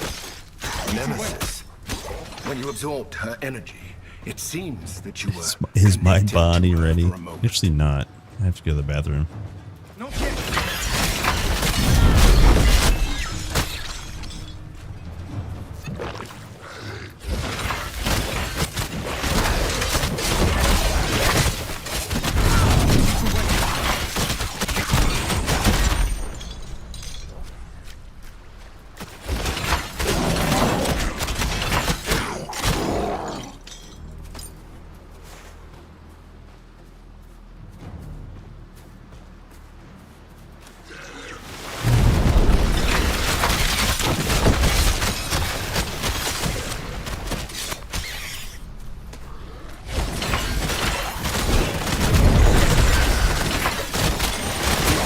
Gold. And they're all dead. They're all dead.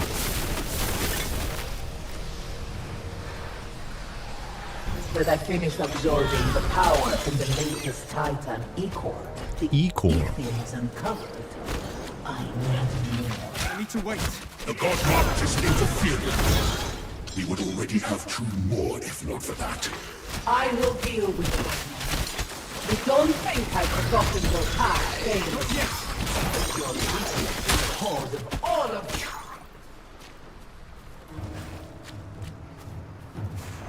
All right, where's the last bit?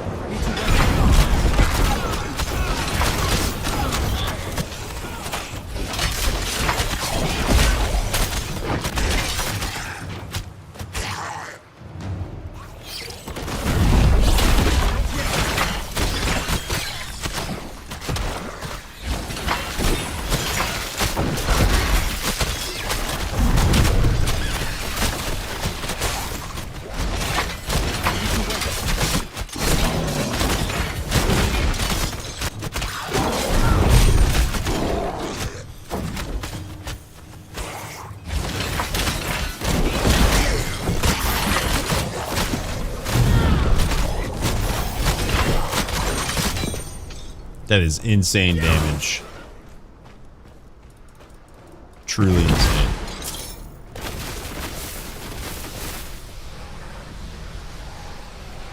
Keep them searching to the west, as I go to. Wait. I need to wait. What is it? My lady. Be silent.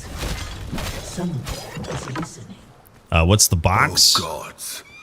It's got a what's it called? Force field? Yeah, force field. It's the way I have it spec'd right now is you create a force field at the location, 6 meter in length. Enemies affected deal 10% less damage and have 20% less movement speed. And then I've added device summons, and enemies take less increased damage. So devices deal more damage, enemies take more damage. Seems this connection works both ways. Let's just pray she doesn't realize who we are. All right, let's go do this last bit, and then we'll switch to the PoE stream.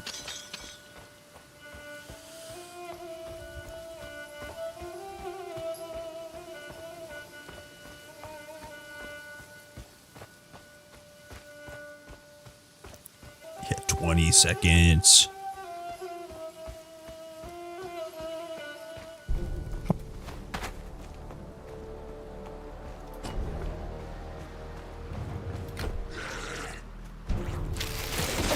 I went the wrong way.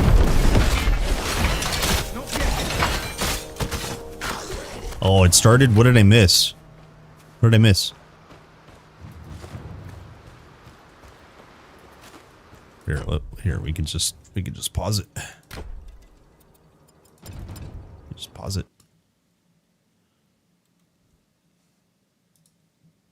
Oh no, ads. Oh no. Oh no, ads. Do I subscribe? Oh no. There it is. Dogs. What's up, dogs? Wait, what's up with the audio? Is there a YouTube stream? Is there a YouTube stream?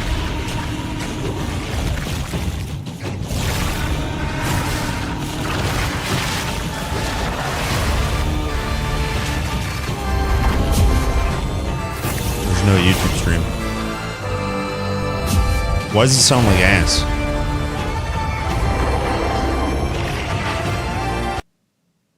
Why does it sound like ass?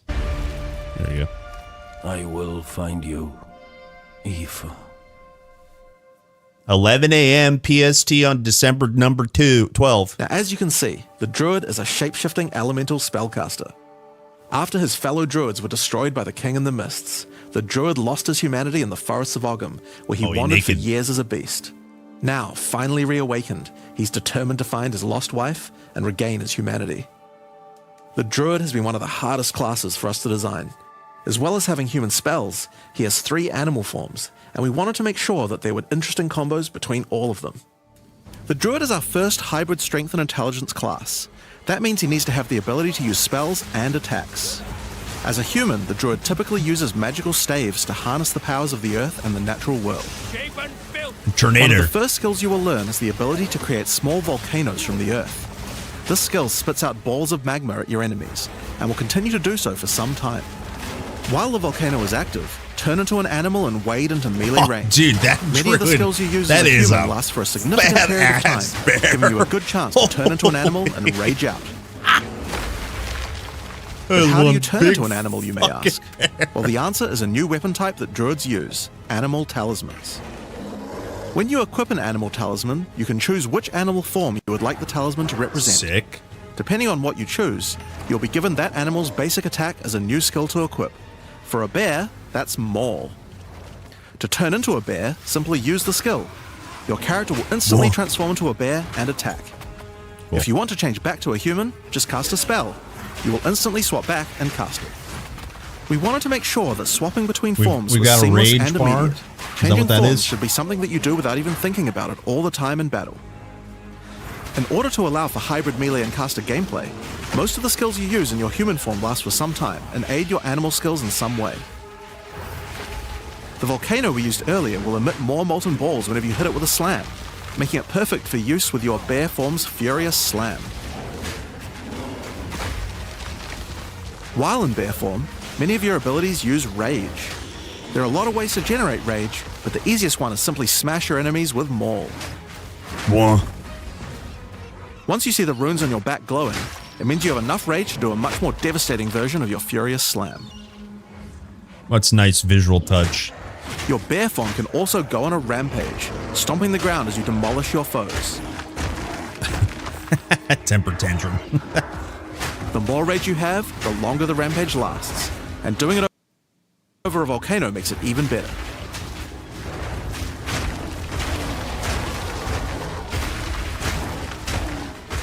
As you consume rage, your bear form will generate endurance charges, and these can be used with skills like Ferocious Roar. Ferocious Roar is a war cry that empowers your subsequent attacks to break your opponent's armor. The more endurance charges you have when you use it, the more empowered attacks you will gain. But Ferocious Roar has another special feature too. It's a meta gem that allows you to socket any Warcry gem from another class into it, giving you the ability to use these skills as a bear. Oh, that's cool. Use the Warrior's Infernal Cry skill to make your enemies explode.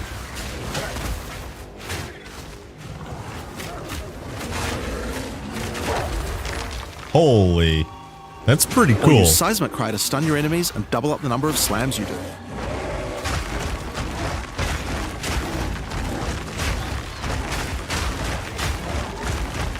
You can even use it with Ancestral Call, a skill that turns you into the fire god Cow. Ever wondered what the Karui god of war would look like if he was a bear? Well, wait no longer. Finally, build up enough rage and you can use one of the bear's ultimate abilities, Walking Calamity. This skill summons a storm of fire around you for some time, while generating even more rage to power your other abilities. A true bear-pocalypse. Now the bear is known for being a slower and more lumbering animal, with slower attacks and heavy slams. But what if you want to turn into something a little more nimble? Well, let's check out the second animal form for the druid, wolf form. Oh. For the wolf form, we wanted to go fast and furious. Even just the wolf's basic attack will leap forward and rake his foes. After attacking, the wolf stands up on two legs, but after running for a short time, he goes back on all fours, allowing to move more quickly between packs of enemies. The wolf has a lot of cold attacks based on his association with the moon, and the first of these is Lunar Assault. It's great for freezing your enemies in place. That's cool. After they're frozen, use your basic rake attack to knock shards of ice off your enemies, which land on the ground nearby and explode. If you want to get into battle quickly, you can use your pounce attack. This skill leaps at a target and applies a mark to them. Killing the marked enemy will summon a wolfman into your side, allowing them to fight with you. Mark and kill as many enemies as you can to build up a sizable pack. While an enemy is marked, your wolves will prioritize that target and do more damage the more wolves you have. So make sure you keep your pack strong. That's awesome. Now, one problem you might run into is your wolf pack dying in boss fights. You often don't have any enemies that you can mark and kill in order to regenerate your pack. To deal with this problem, you can use Cross Slash. Cross Slash jumps backwards and does a vicious double slash. Any marks on your target explode and triggers their abilities. This allows you to pounce to mark an enemy and then summon a wolf even without killing it. Cross Slash also has another feature though. Remember those ice fragments from before? Well, Cross Slash will propel any ice shards on the ground towards its central target. First, freeze your enemies with Lunar Assault. Then rake them to create as many ice fragments as you can. That's awesome. Then follow up with Cross Slash to generate a field of icy explosions to obliterate your enemies.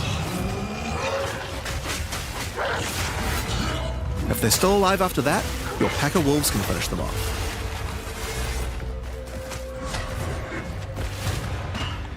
Just like with the bear's raw skill earlier that allows you to use skills from other classes, Pounce is also a meta gem that you can socket mark skills from other classes into. So for example, you might want to try adding Freezing Mark from the Monk to Pounce.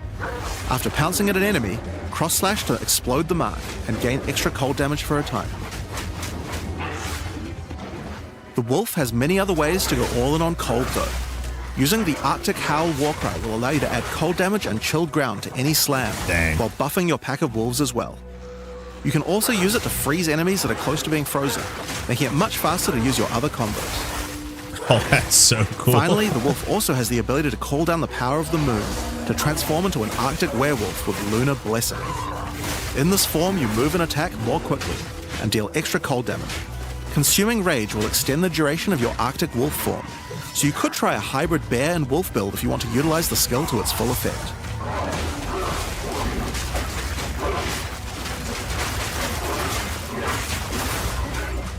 Alright, let's talk about the third form available to the Druid, and I think it's a cool one. The Wyvern. The Wyvern has a number of long-range It's gonna be a abilities, bird! but that doesn't mean you can't get into melee range when you want to.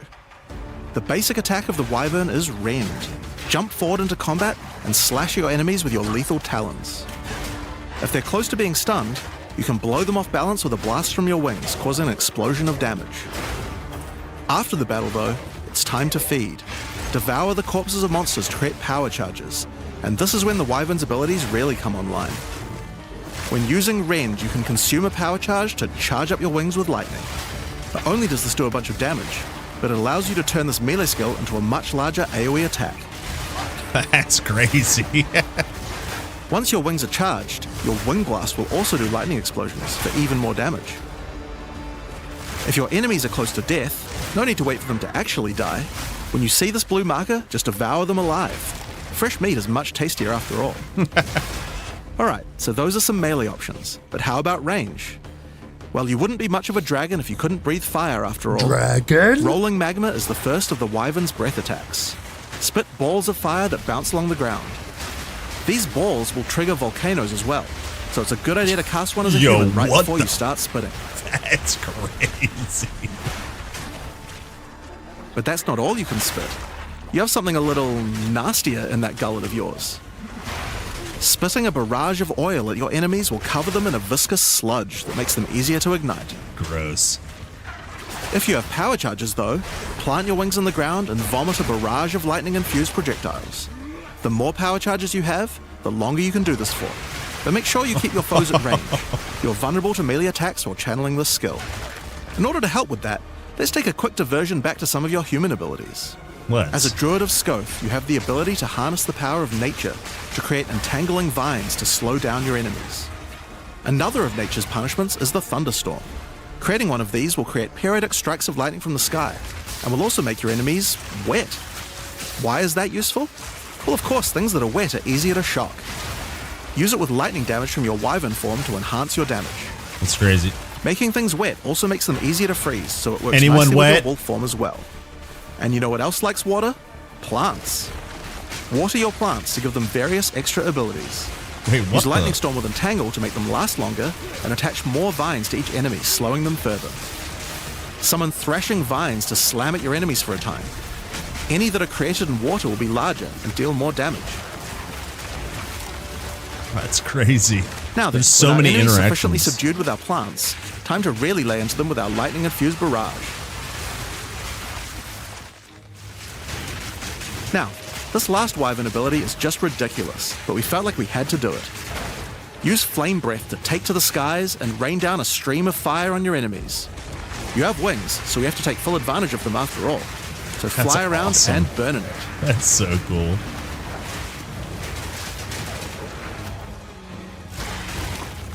That is crazy.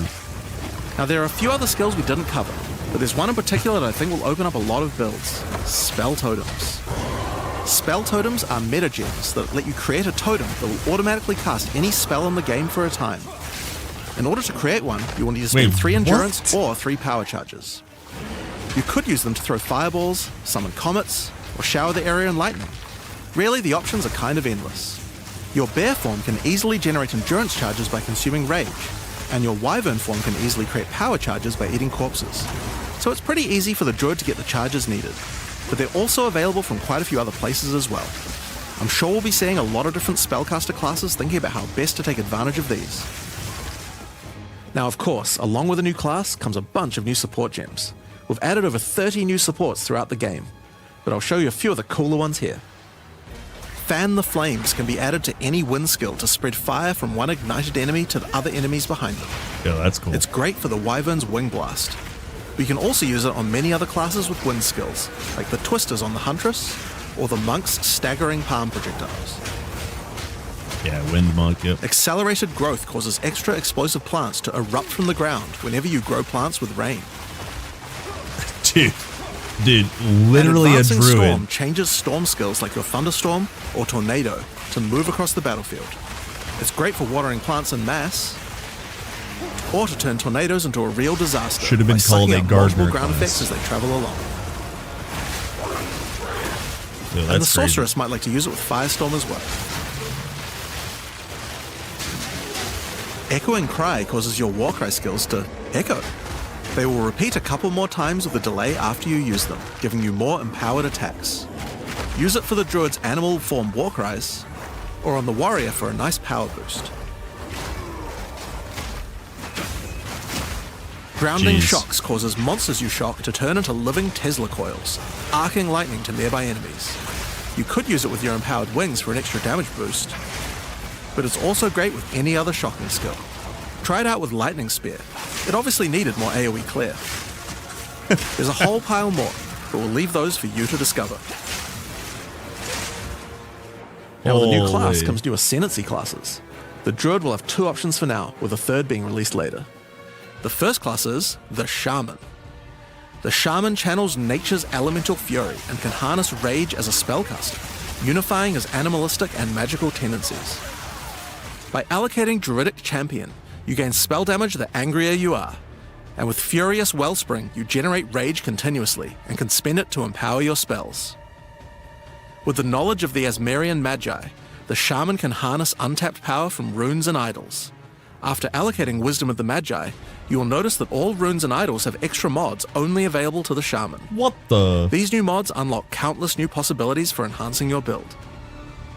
You can also allocate Bringer of the Apocalypse, allowing you to become a walking natural disaster. After dealing enough elemental damage, storms of all elements rain around you, destroying all who would face nature's fury. There are other abilities for the Shaman, but I'll just show a few from each class for now. The other Druid Ascendancy is the Oracle. The Oracle perfected the power of foresight and utilizes this in combat to gain massive advantage. When taking Fateful Vision, you will see visions of your future self using specific skills. If you decide to follow this path by using the skill yourself, it will do significantly more damage. That's so crazy.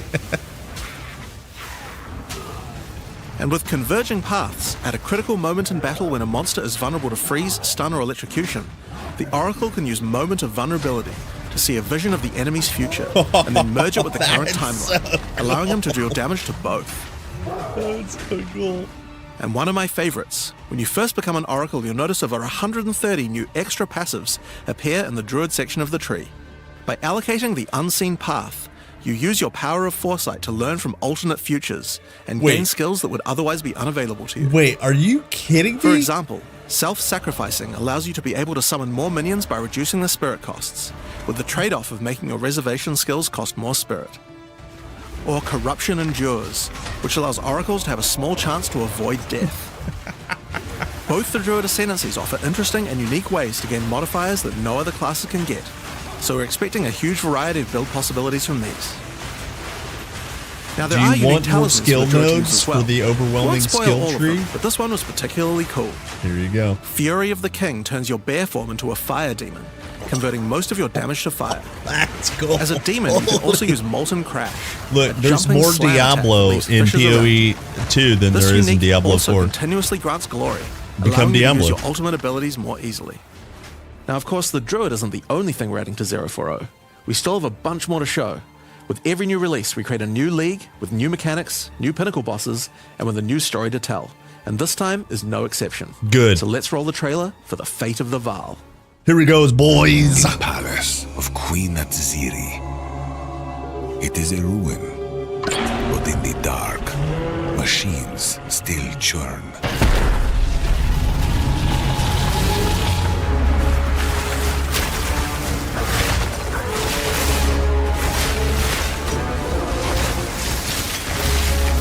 The temple has many functions, and with it, a chance to save the Vaal. Oh, we're building a path. A gateway through Oh. time. I don't know anything about the lore, and I'm sorry. Travel into the past again and again. Whoa, that's nuts. Alter the temple. Uncover its secrets. You will be rewarded for your sacrifice. Frankenstein's monster. And somewhere in the deepest chamber, my queen awaits.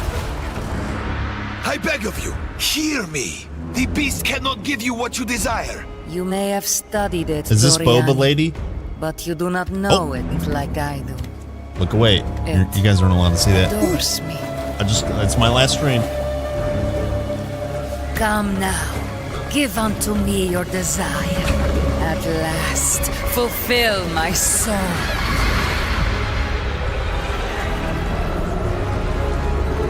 My body's ready. My body's ready. Hi, I'm Mark Roberts, Hello, Game Mark. Director on Path of Exile. In the Fate of the Vaal League, you will find remnants of the ancient Vaal civilization scattered throughout Rayclast. They seem to attract nearby creatures and affect them strangely. After killing them, the remnant appears to gain some amount of power, but not enough to fully activate it. It seems so you will then you need go to into find a portal. 5 more of these arcane devices and sacrifice the monsters you find there to fully activate one. But things don't always go to plan. These devices are old and sometimes infected by corruption. Infected? Twisted versions of ancient Vaal may emerge, Mac. and sometimes even stronger foes. On fully activating one of the devices, you finally discover its true purpose. A portal opens and takes you deep underground to a lost temple, once the home of Atziri, Queen of the Vaal. What treasures could still be inside? Is Atziri I think you're gonna a want to Boba lady? find out. In front of the entrance is a console of some kind, and on activating it, you can see a map of the temple. Atziri's personal chambers are on the far side, but how could anyone get there? There are disconnected rooms, and the layout doesn't seem to make sense. And that's when you realize the purpose of the ancient devices scattered through Rayclast. The temple is powered by sacrifice, and this energy can be used to modify the very structure of the temple itself. Each time you run the temple, you will be given 6 rooms that you can place, allowing you to craft your own dungeon to explore. Whoa, yo, what the? Place paths to link up the dungeon, and place rooms beside them full of precious loot. After you are happy with your choices, open the temple and discover the results of your efforts. Each room contains different challenges along with its rewards. On entering a room, the doors will slam shut behind you and you will need to face the encounter within. But choose wisely. It's important where you place the rooms to get maximum returns. For example, when placing a commander, you could just place it anywhere along an existing path, but a much better strategy is to place it next to a garrison of troops for him to command. With better leadership, the garrison will level up, making the monsters harder, but also more rewarding. Different rooms have different requirements for leveling up. For example, if you want to fully level up a smithy, you will need to supply it with golems from an adjacent golem works. Where my And golems hook up a at? generator to the power network to supply it with power. Yo, what the? After doing It's so, a dungeon the builder golems will be in the powered dungeon up, game. making them much more dangerous. You don't need to memorize what interacts with what. When selecting a room, you will be shown the locations that will make other rooms level up, and exactly what effect it will have on the temple.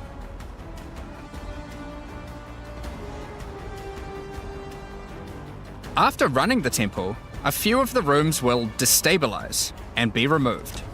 It will be up to you to rebuild the temple, adding 6 more rooms each time you come back. He said it. Making the temple larger, and larger, and larger. So, Goddamn. that's the basic functionality of the temple. But there is a lot more. Once Doriani finds out about your travels to Leraval, he will attempt to persuade you to take on a new mission. The temple entrance contains a prototype of the time portal device. It will be able to take you back in time, but only to one specific point, right before Adzeri triggered the cataclysm that destroyed the Vaal. He requests that you go back and attempt to stop Adzeri to prevent the Vaal from ever being destroyed.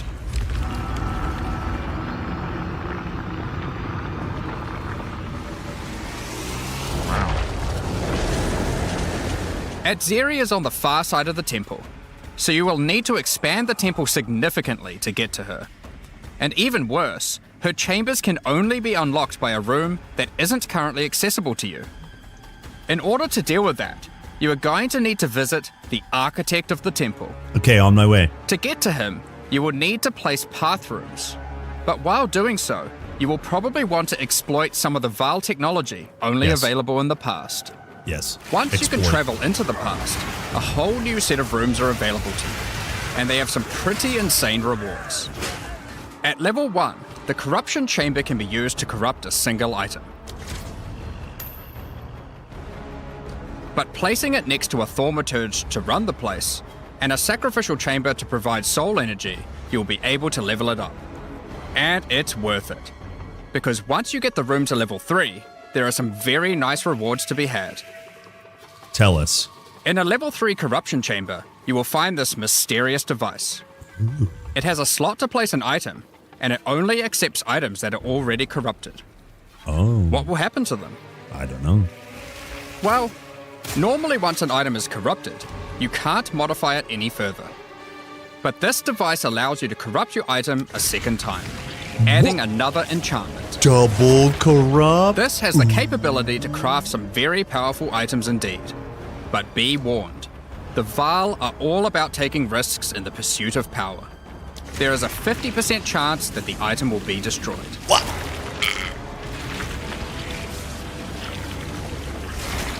50% chance?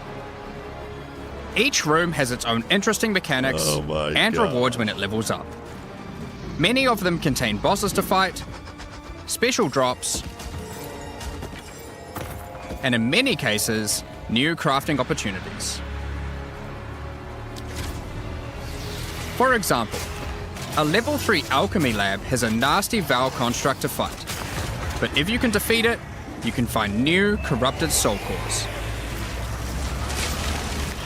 Like Guatalitzi's Thesis, which on boots allows you to sacrifice your life to run faster. Or Sita Qualotl's Thesis, which on gloves will revive one of your minions whenever an offering expires. Get a sacrificial chamber to level 3, and you will need to face a highborn priest of sacrifice. Defeat him to be able to further corrupt a Vaal unique, modifying it in unpredictable ways. One of the mods of this unique will be removed and replaced with another random mod. That's crazy. That is crazy. For example, this Soul Mantle. It gives you an additional totem, but lowers your totem's life and curses you when they die. By using the machine, this could result in a terrible item if you remove the good mod, but also some amazing items if you replace the downside. Damn. Now, one extra thing to mention about these Vaal crafting machines. You don't have to take the items you want to craft into the temple. If you don't have the item you want to craft with you at the time, then clicking this button will allow you to create a currency item instead, allowing you to do the craft later or trade it if you want. Now, there are all sorts of interesting rooms you can find in the temple, but the last one I want to show you today is the Flesh Surgeon. A Vaal Flesh Surgeon can be leveled up by placing him next to a high-level synth flesh lab. What? But be careful. The Flesh Surgeon has some rather unpleasant experiments in his personal lab. Afterwards, you might notice the surgery table just sitting there. The Vaal are great at crafting items. Why not do some crafting on yourself? After laying down, you'll be asked which limb you'd like to replace. What? Left arm, perhaps your right leg.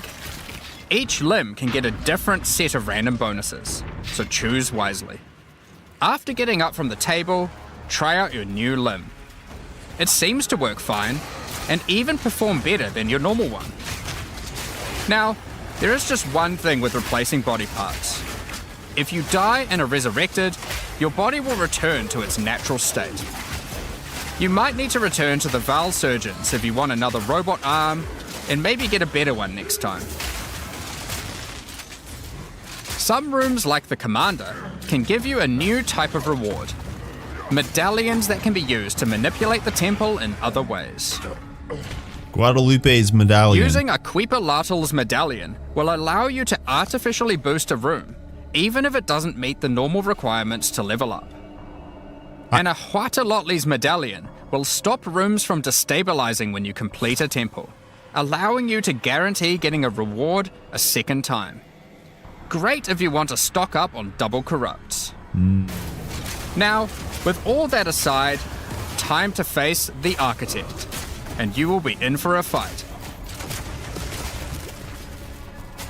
Once defeated, you will find another console that can be used to modify the temple. But this one is special. It allows you to place new types of rooms with specific rewards. Wait. There are rooms with specific uniques, special runes, and currency. But also a few other, more niche crafting experiments. Like this one, that can extract the soccer balls back out of an item, at the cost of destroying it. Oh, that's nice. Everybody's wanted that. Now, something really important is every league we release a significant amount of content for the in-game. In order to make sure that the Fate of the Val works well for late-game players, we've added many mechanics to make sure that you can scale the difficulty and rewards to match. Getting some rooms to level 3 adds extra mods to the entire dungeon, and these stack with each other. So in endgame, when you can get some really big temples, you can generate a challenge that can even match the strongest of characters. We also start to introduce ways to store up energy for the temple, allowing you to save up many runs so you can do them later at your leisure, and not interrupt your mapping too often. Now in each league, it's important that we have a new pinnacle boss to test your character's might. In the Fate of the Val, you will get to face Adzeri, while she was at the peak of her power. Yeah, I didn't notice. One of the rewards you will gain by defeating the Architect is the ability to place the Royal Access Chamber. Once connected to your temple, you can visit it to finally reach the Queen of the Val herself. This fight takes place at a critical moment in history, right as Adzeri communes with the beast's power and takes her true corrupted form. You've heard of a six-pack? Now, Well, we're what not about going to show you the whole fight, but we will tempt you with one of the quad rewards. set? This is Adzeri's rule. This staff gives additional levels to all of your corrupted gems and lets you trade life for extra damage. But in addition to that, while using the staff, mirrors of refraction will constantly appear on the battlefield. Any projectile you fire at these will split into a nova, and they can chain cool. from one to the other. So, that's the Fate of the Val League. But we are also bringing the previous league, Rise of the Abyssal, into the core game, along with a few changes. Now, for those of you who haven't seen what happens when a league is over, it's important to understand that you will not be seeing abysses in every area anymore. Rise of the Abyssal is now one of the league mechanics that can show up randomly in endgame. That's good. If you want to specialize in running abysses, there is now a tablet that will allow you to add them to any map you run. That's good. You can That's also good. craft the tablet to add abyss-specific mods to enhance how they function. Now that Abyss is core, it also needs its own Atlas tree. Oh, wow, cool. You can gain your first points by completing an Abyss. But there are more available for doing depths and killing certain bosses. And there are a bunch of different options. You might just want more monsters and bosses. But you can also make finishing an Abyss have a chance to overrun a nearby map with the Abyssal. Or Oh, that's neat. make your Waystone modifiers also apply to Abyssal depths. You could specialize in the interaction with other leagues, or specialize in a specific Abyssal faction. One of the important elements that we have heard loud and clear is that needing to do abyss crafting on waystones is quite annoying. So, we have removed that. In fact, we have removed instilling from waystones as well. This mechanic felt mandatory on maps because it boosted the value of all other content, but it was both annoying to do and resulted in a lot of visual clutter. Instead, we are bringing back some of that power on tablets, which you don't need to craft nearly as often, since they last for 10 maps each. Once you defeat the Arbiter of Ash, you will be able to upgrade tablets to a rare with 4 mods using regular currency. Dang. Even this isn't enough to fully bring back the power you could have gotten from instilling, so we have also buffed the bonuses that tablets give. Going forward, we're not going to be adding any more crafting directly to waystones outside of the basic currency, because it adds too much micromanagement. But on that note, Fate of the Veil does bring the ability to corrupt your tablets, hoping to get one of many different random outcomes. Now, with regard to Delirium Fog, even though you shouldn't have to have it on every map anymore, we still did want to make it less visually annoying. That's crazy. Delirium Fog has been toned down significantly, so you won't feel like you're just playing in a sea of grey. Another big source of problems in the endgame is the feeling of getting overwhelmed with monsters. In 031, we reduced the number of monsters in early endgame in order to help with this, but still scaled up the number of monsters to previous levels by the time you got to tier 15. Well, after letting this simmer for a while, we are still getting this kind of feedback. So we are no longer going to scale up the number of monsters you go as you get deeper into the endgame. Instead, we are scaling up the difficulty and rewards by the same amount. So to be clear, instead of increasing the number of monsters by 40%, they will instead drop 40% more items, grant 40% more experience, and have 40% more life, in addition to all the normal scaling they get due to being higher level. This only applies to regular monsters, not bosses. We have also reduced the speed modifiers that monsters can get sometimes, which also helps a lot with this. Now, we did have a large amount of content for endgame planned for 040, but unfortunately we just didn't get time to finish it. The scope was a bit too large, and so we would need to wait until 050 for that. But rest assured, there will be a ton of upgrades for the existing leagues, as well as new pinnacle bosses, and a significant overhaul to the Atlas passive tree coming soon. Now, another problem that becomes a much bigger issue in the endgame is game performance. Yo, we got free frames. A lot of work here. The primary issue is CPU load. And to address that, a lot of things have been optimized. And we have done a lot of work to take advantage of more of your CPU cores. We got free frames. You should see frame rates of at least 25% higher, and a lot less bad frame spikes during gameplay. It does make quite a big difference, especially on consoles. A lot more work in this area is ongoing, and you will continue to see performance improvements over the next few months. Of course, another important area is game balance, and we have made a lot of changes. Now, just most make of us more these we will save for powerful the patch always. notes, but I'll do a quick summary of some of the numbers. As well as adding 11 new unique items, we have rebalanced dozens of others that are not currently used very often. We've also done a pass over lineage supports. 21 of them have been rebalanced, as well as adding 9 more. Alongside the 2 new Druid ascendancies, we have made balance changes to almost all the others, with some of them getting a grander rebalance, such as the Smith of Katava. Alongside the 20 plus new Druid skills, we've also rebalanced 90 other active skills across all the different classes.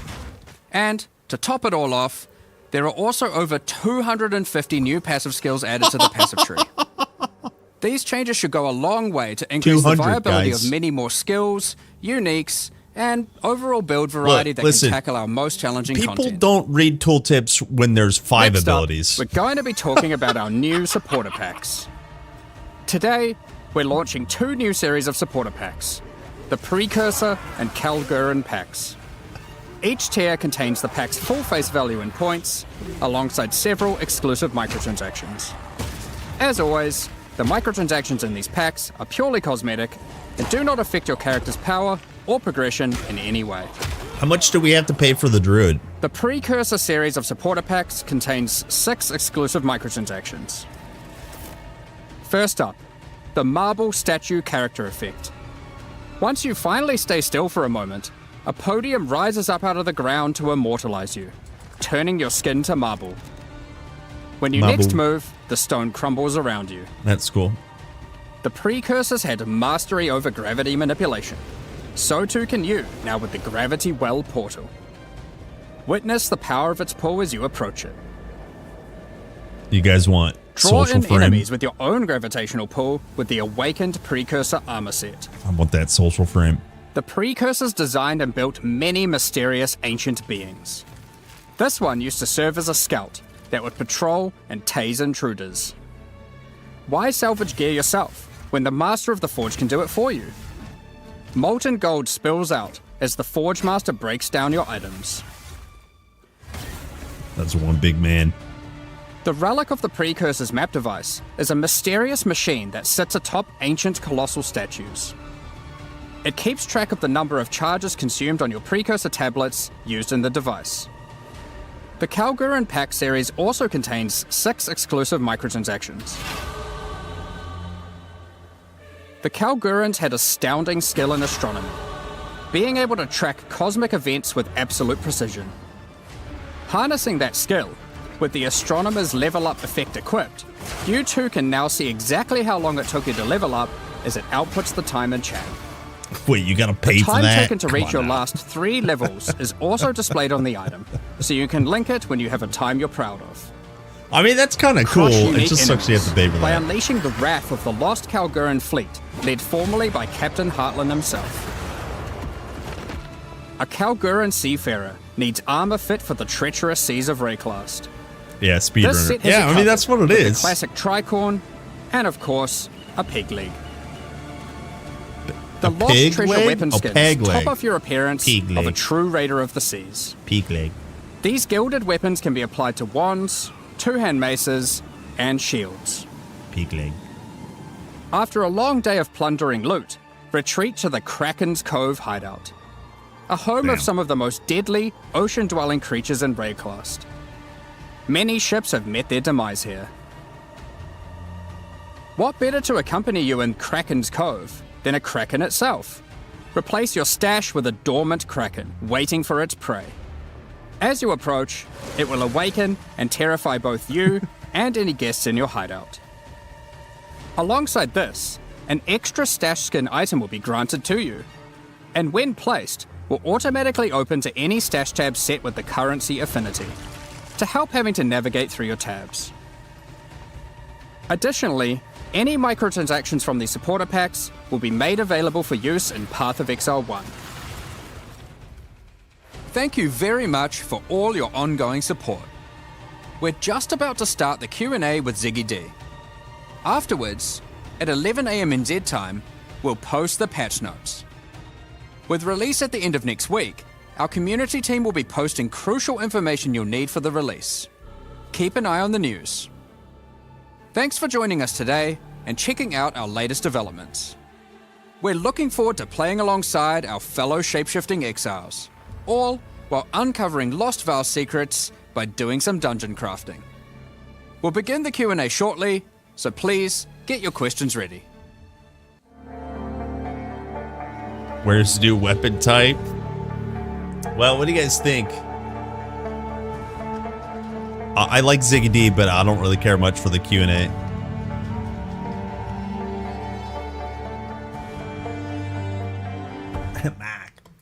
Welcome back, Exiles, to the that was Q&A fast. portion. I am your host, Okay. Ziggy D, and today we're going to be touching on the design of the Druid and the Fate of the Vile League while we gather some community questions. Then we'll deep dive into endgame, balance, and other game design topics. I am, of course, joined by game directors Jonathan Rogers and Mark Roberts. How you guys going today? Oh, very good. I mean, it's been a great one to work on this one. Like, I've really enjoyed it. So yeah, it's definitely great to see you again. And it feels like it's only been like no time at all since the last time you were here with the PoE1 release. It feels like only several weeks, and that's pretty accurate. yeah. We get to see you twice as often now, so that's fun. Yeah, I'm around every 2 months or so. All right, I'm done. I'm good. I'm good. All right. I think I'm good. I don't have it in me. I can't. Chum. Yeah, I just can't. It's too fake. We don't care. It's not television. Cut to it. Cut to it.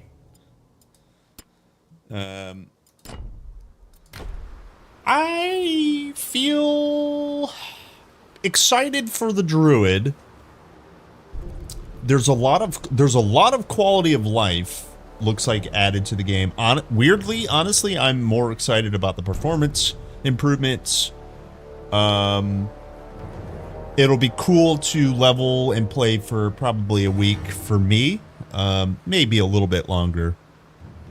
Not sure how long that'll keep my attention though.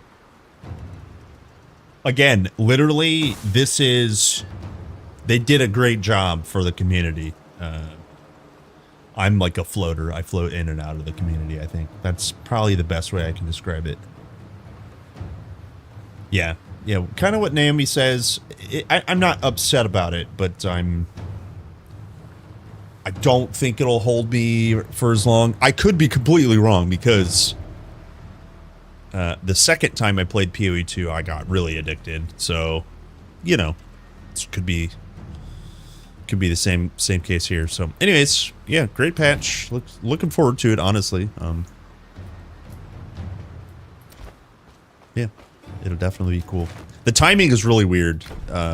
It's always difficult for the holidays. Always difficult for other video games. Yeah.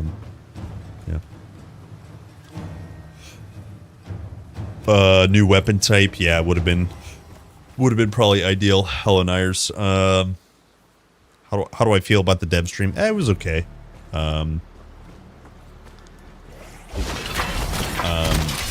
They had a lot to show, and I actually think their last patch, Abyssal patch, they did a lot better. The story in the last patch, I was a little bit more compelled. I'll tell you, I'm not excited to build a dungeon. I'm just not excited to do that, I think. Looks like it's almost been completely drained of energy. That is not something Did you think I wouldn't notice you scurrying around that I'm down excited there? for. Snatching scraps, listening in.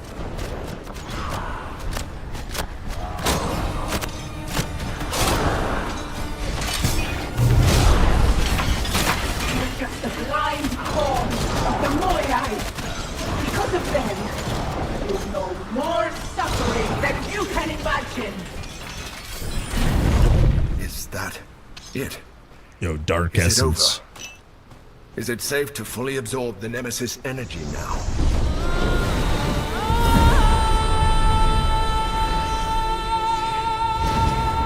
Let's hurry back to Glaucus. I have a bad feeling about all this.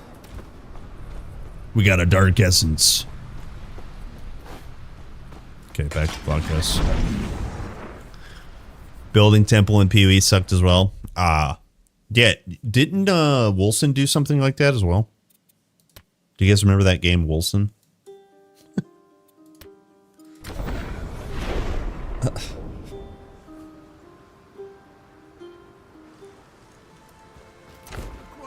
Hey! Looking for Lord Glaucus. You made it to camp. He's just to the north. Do you have I'm glad you...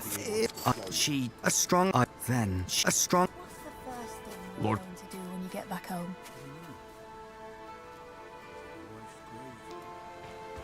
Is it possible to kill bosses and then reload and then no, you have to, well, okay.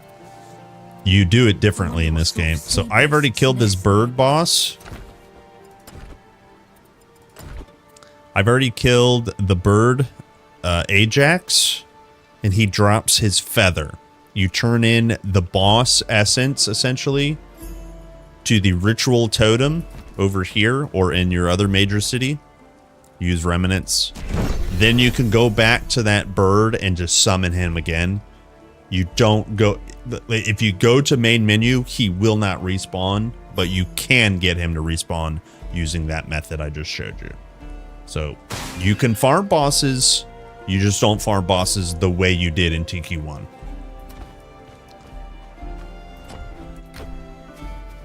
By autumn.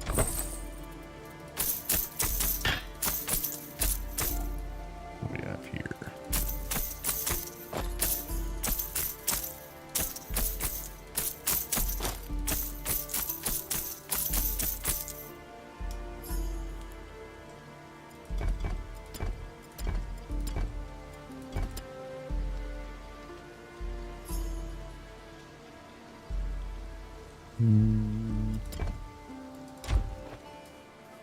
I am.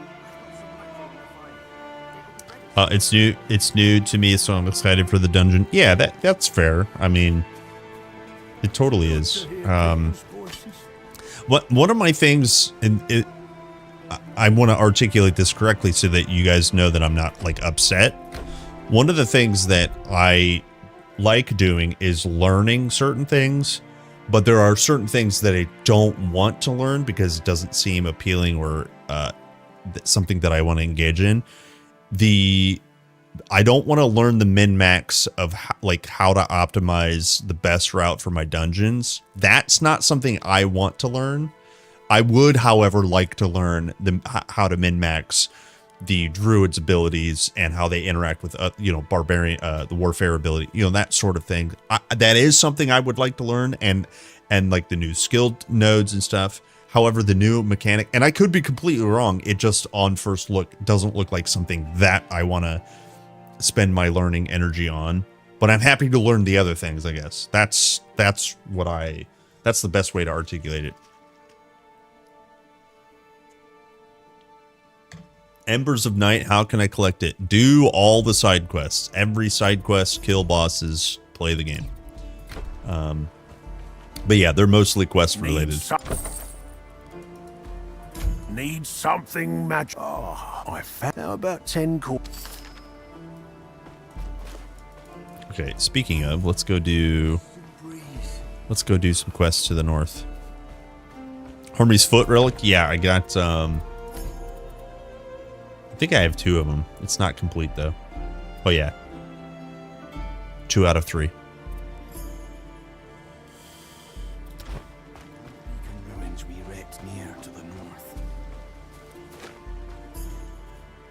Yeah, the relics and charms in this game are awesome now. You helped Callimachus. Without you, I feel okay, will we get 2 items? Don't make. Will we get 2 items? Nope. We didn't get an item at all. That sucked. No, bummer dudes. Unlucky dudes. We'll be home in no time. Yeah. So you're asking about this this currency. Just quests will give you the currency. It doesn't drop. Right. So you guys want to get to the tier 2 so we can unlock the tier 2 rewards soon. TM.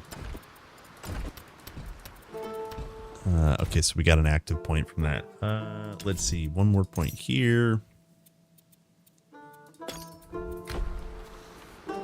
Good.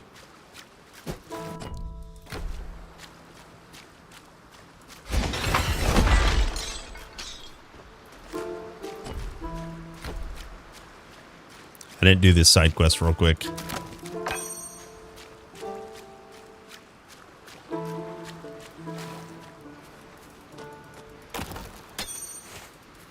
Not yet.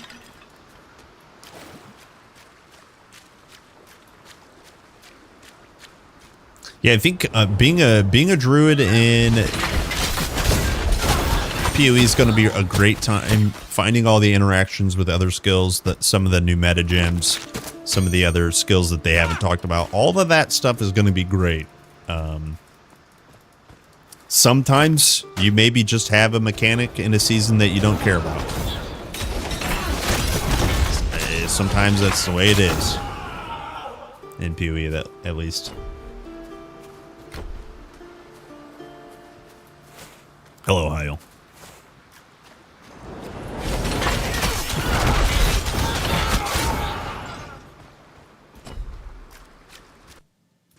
Wait, isn't there a... Oh, yeah, it's up here.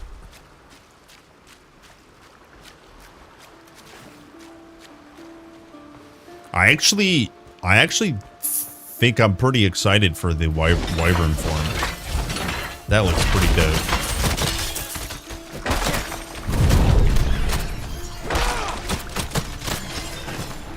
That looks pretty dope.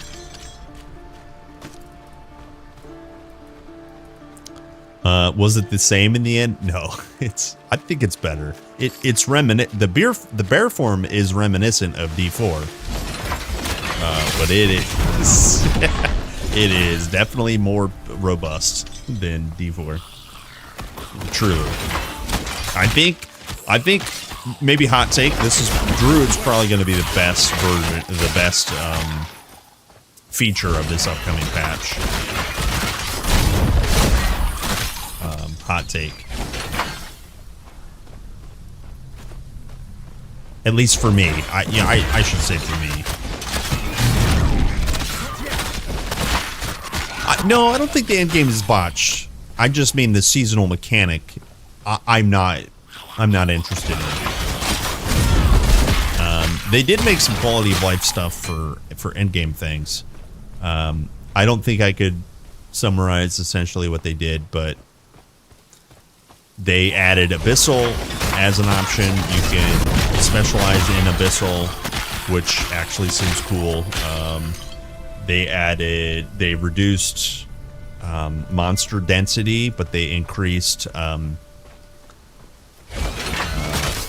monster rewards, so it still feels like just as rewarding, but like the clutter is gone. Which honestly, and then also FPS improvements under the hood. That I think might be the number 2 feature of the expansion or patch. Is number 1 is Druid, and number 2 they did show off like literally 20% increase FPS just from their engineers. So legit pretty cool.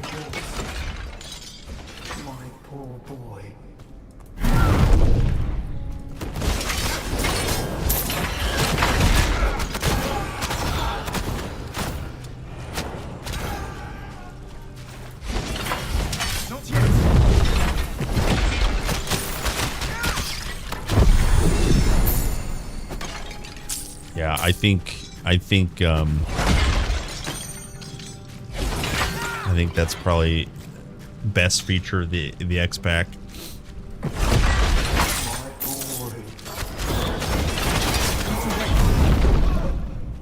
I need another 50, 90. Yeah.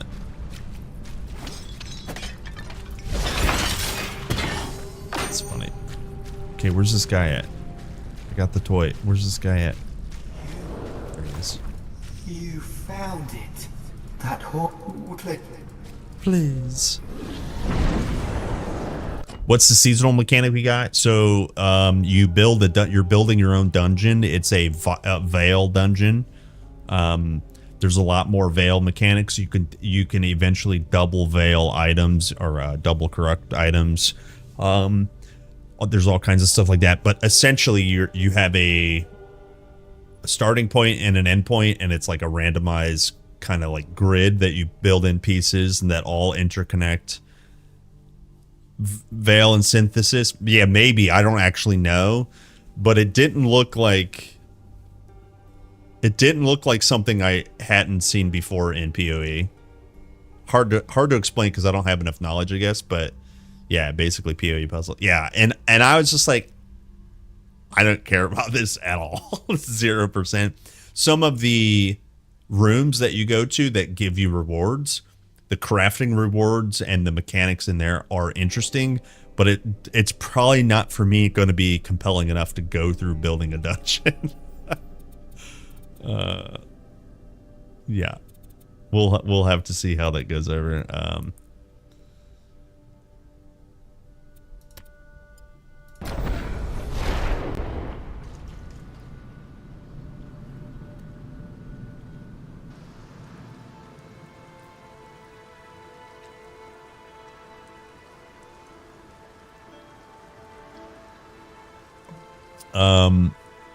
So one of the things you can do to balance the device damage is like, okay, 28% increased damage, nerf it by a third. Some of the activation speed, nerf it by a little bit. But there's so many increased damages.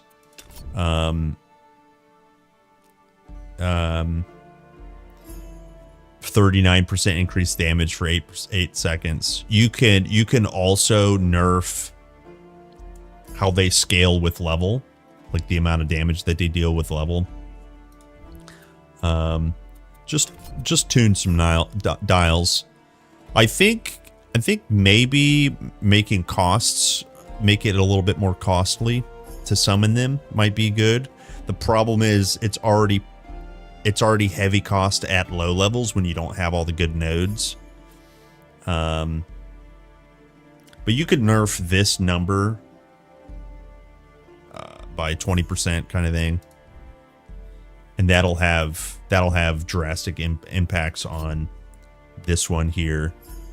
I mean, if you want these things to be tuned, the easy thing to do is just tweak every one of these percent scalars and just reduce it. You don't have to cut it in half, but just reduce it. That's going to go a long way. Making the cores still easy to get, that's good. That's no problem. Because if you repeatedly summon a trap that deals less damage than it does now, that's not a big deal. Health is more valuable. I think I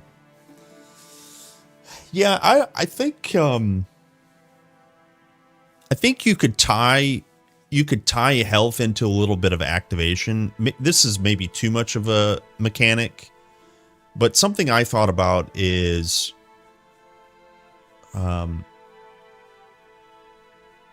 every time they activate, maybe make self damage, something along those lines, to where you're incentivized to give them % more health. Yeah, there's all kinds of things they can do. Let it scale harder with gear. Yeah, I think that's part of the problem. There's a lot of high value % scalars from the tree, and you can also get high value % from affixes. Really, just driving down the passives is going to go a long way. IMO.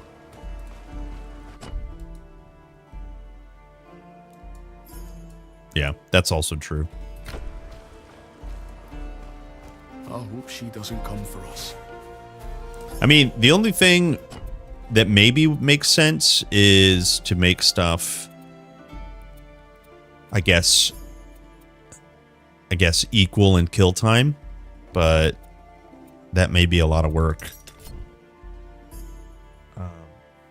And you might want to just do sweeping changes just over time.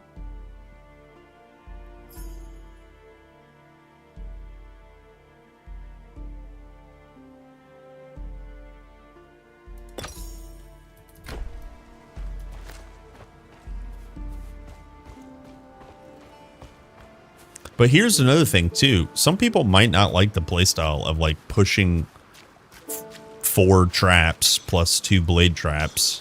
Like, it is kind of a lot of micromanage if you just want to blast.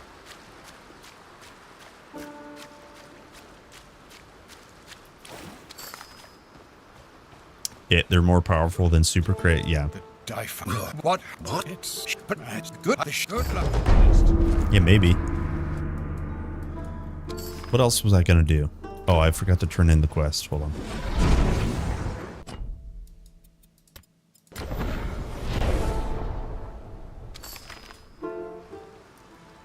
I've got some mackerel on the fire.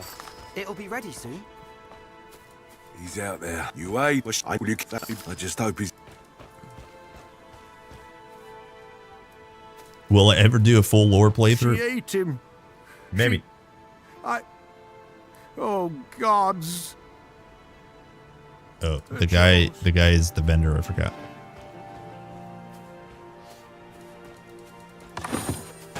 I mean, I did a full slow playthrough. Need something. What? God, he did. Oh, thank you. I think very early on. I don't know. Be wary beyond these walls. Guys asking about Ember of Knights, just do quests essentially. That's where you're gonna get all your embers. By Artemis. Oh, that was stone leg wound. Speaking of, I think I'm done with tier 1.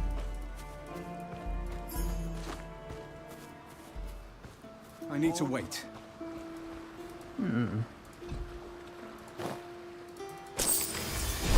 Hooray! Now we can see tier 2 stuff. It's basically the same rewards, right?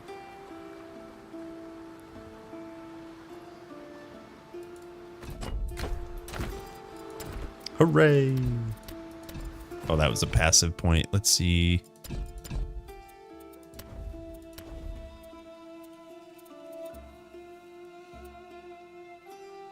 Where do we go?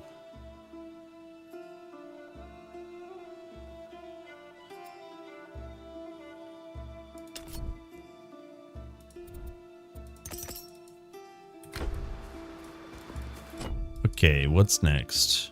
Okay, we go across the thing.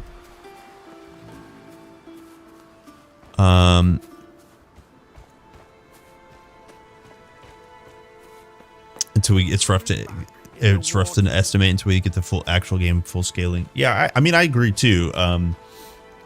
Fix bugs, bring things like in line. But you know, the more you bring things in line, the more you're gonna have to do that as more difficulty increases. Which is like fine. That's part of game design. That's part of balancing.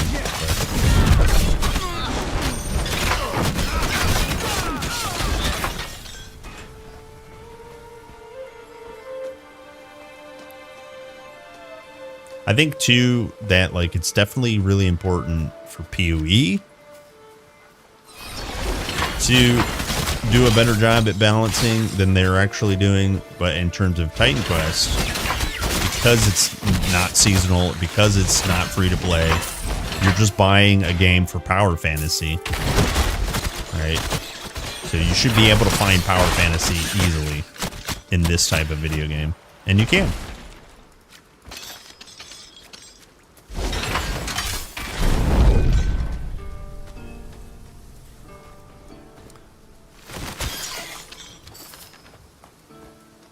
It would end up having to redo the whole balance in the end anyway.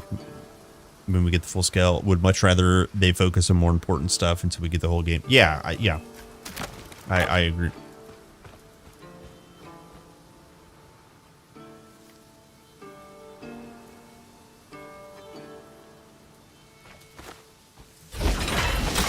Yeah, the only counter argument is because it's early access.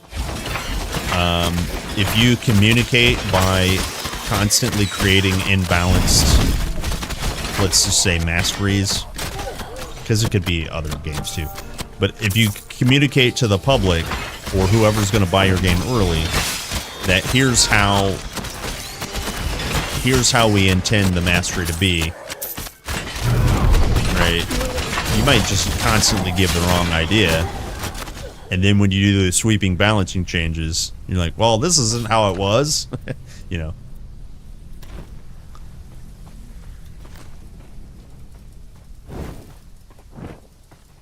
Oops. Is it this one? This one? No. This one? This one? No. This one? No. This one? No. This one? This one. This one. There we go. Okay. Got it. Got it. I need to wait.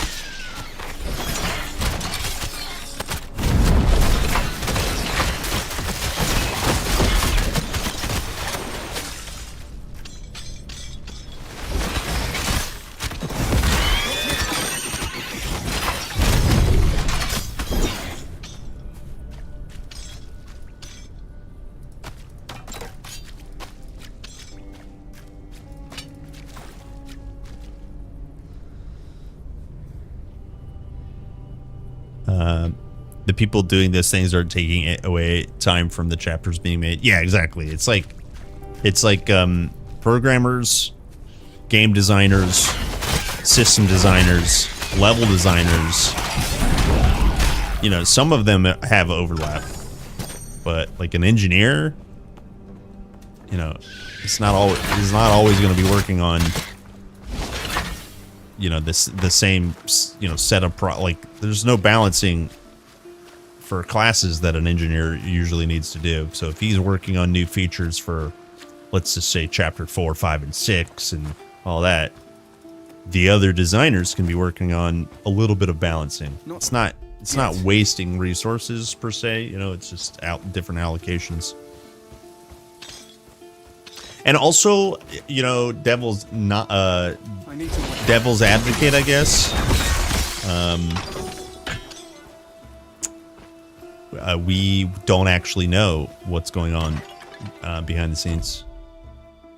And like our idealistic view of the perfect game design, you know, company and conditions, those don't exist. Like, you know, there are real life constraints. You know, if the company has 4 engineers and 2 of them get sick for a week, 2 weeks, you know,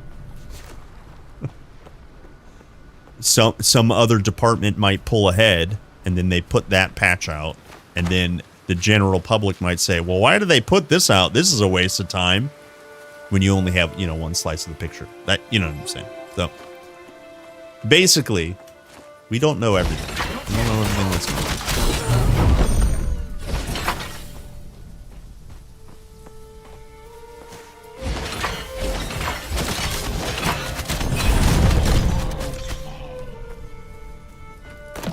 And I would assume the hot fix that comes out, let's just call it next week, it's going to have a lot of typos fixed. It's going to have a lot of tooltips fixed. Maybe we'll get some balancing, maybe. But the experience that we're having right now is just going to be improved. And then we'll start getting this is my assumption. We're going to get teased with what's coming next year, the first content patch for next year. So yeah, it's just on to the next, which is good.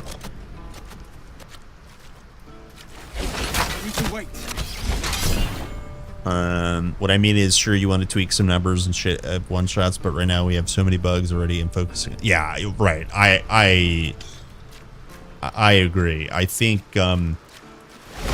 like this is honestly probably a hot take this is hindsight. The only thing I actually really wanted that came out of the ice shards fix was game performance improvement. The crazy amount of ice sharding didn't bother me. The crazy damage of ice shard didn't bother me.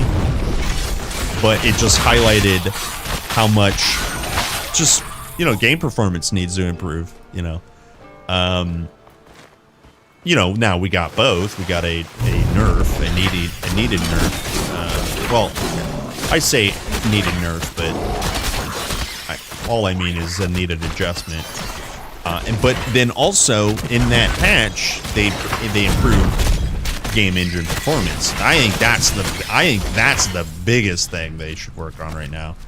And again, it's probably hard to do because they're going to be adding more and more world elements that are going to be advanced to advanced to balance. So just more, just keep chipping away at the bugs, I think, is the idea here.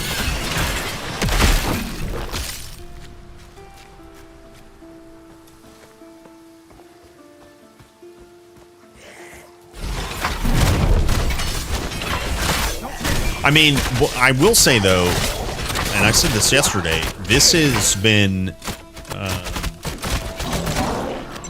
the most fun I've had in Titan Quest Titan Quest 2 for a while.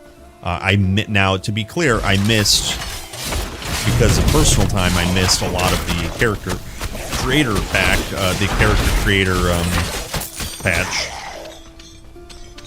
I didn't get to play much. But the amount of video game and gameplay loop that they have adjusted with Relics and Charms, the Embers of Night vendor, and the new mastery, it's really been a great experience.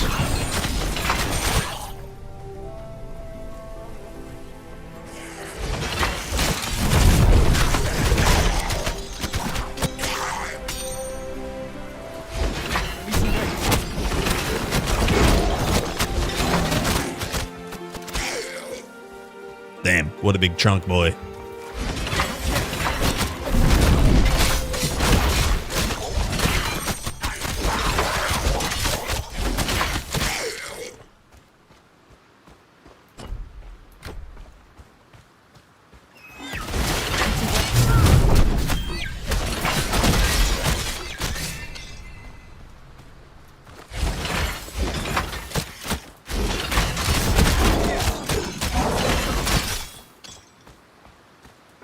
I'm going to play every build and skill, so I don't really care if stuff's strong or weak at this point. I can do everything in the game currently with everything anyway. Yeah.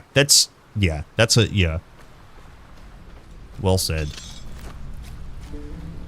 It's like their design, a lot of people that will complain about imbalances will just not realize that even with the imbalances, you can still accomplish everything in the video game with even the weak skills, air quotes, weak skills. It's because their design is good enough. Like, it's good. You know, they're not bad designers.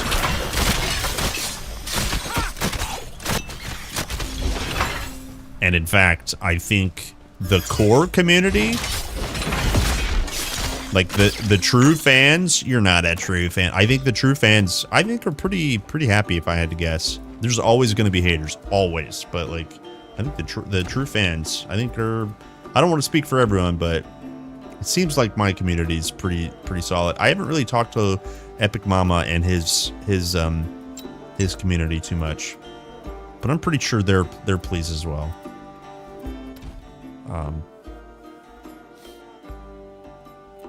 Let's see.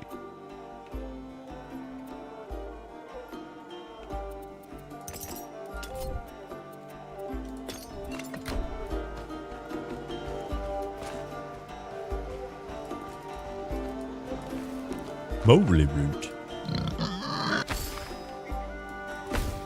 I'm a pig. I'm a pig. I'm human. Oh, we boys so goodbye. Goodbye.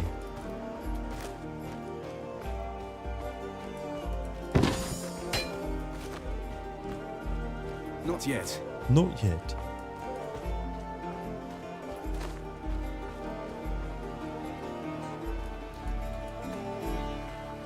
All right, where do we go? What's this one? That's the Horde. It's the missing deckhands. I need to wait. Can't wait for the first wall. Yeah, dude.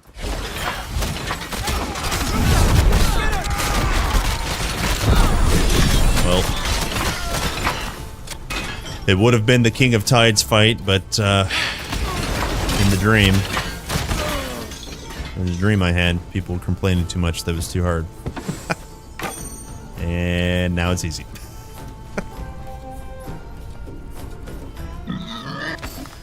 Now it's easy. Oh, I can handle myself from here. Thanks.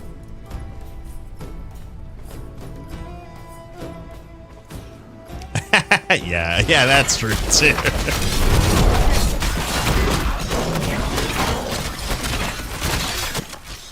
It's true. But dude, also, no, you're not wrong. That like the power creep is real, and it's real in every game. Relics and charms, dude. Dude, they're. I mean, Not yet. how about another set of affixes on your items? Cool. You mean I just you gotta farm for it? Not yet. If I farm, I get XP and skill points? Cool.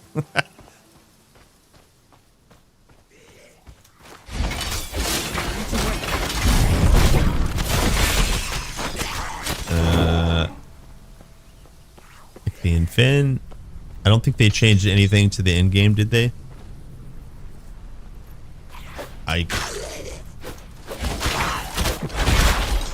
Type one more sentence to help me out, please. I cannot read your mind. In PoE 2. Oh yeah, 100%. They added pinnacle bosses. They made Abyssal a part of maps. You can spec into Abyssal. They made it so there's one mechanic that you no longer need to do on the waystones. You can put new waystone mechanics on. Oh yeah, they absolutely changed stuff. Did you watch the same thing we watched, or were you watching something else? Probably just missed it.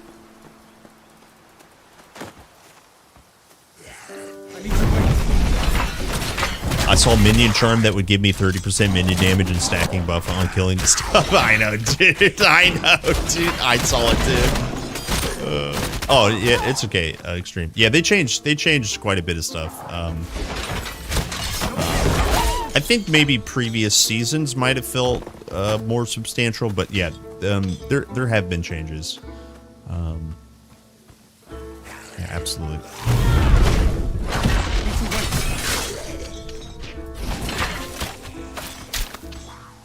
I kind of moved on because I do like Ziggy D. I just don't think I like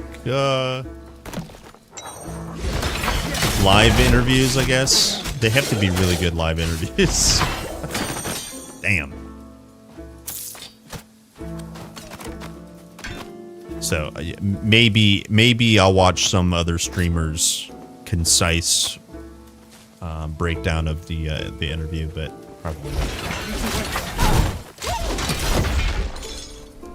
Like, I think the pre-recorded marketing material of PoE stuff is actually really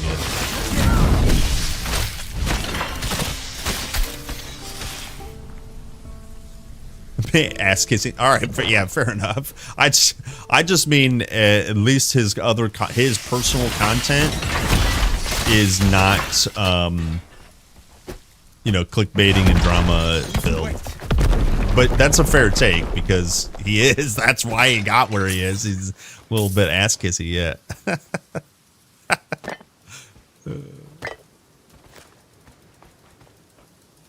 I need another skull. You watch the interview stuff and yeah, right. It is cringe. It is cringe. It's too, and it's exactly what you said. It's too. It's fake. I mean, they probably know each other and like each other, but it's a facade. Most of live productions are facades, which is like, it is what it is. I just don't care for it.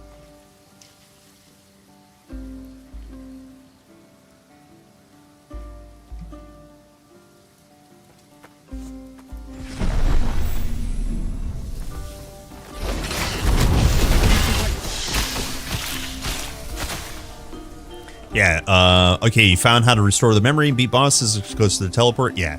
Yep, very cool. Nice one. Yeah, farm to your heart's content. At that same totem, by the way, you can increase the monster scale. You can increase their minimum level by 5. You can increase their current level by 5, and then you can raise their minimum up to your level, and you can do that repeatedly, so you can keep farming in one place even without having the campaign complete.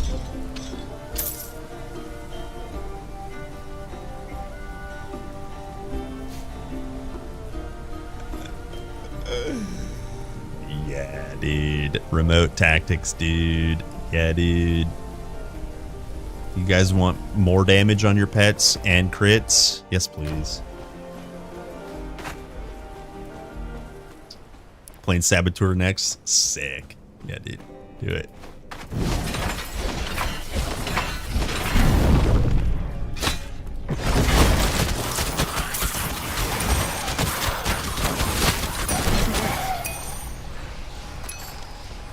Ah! Ow! You found your way here. I'm excited for you to meet my two friends.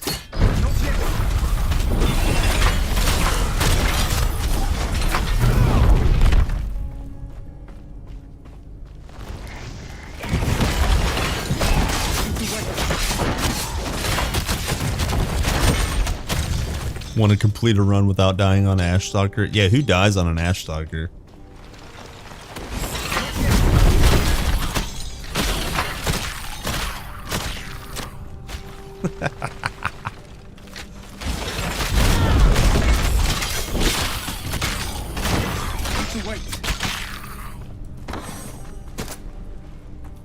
Who dies on an Ash Stalker?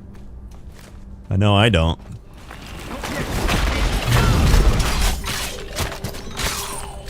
Sheesh.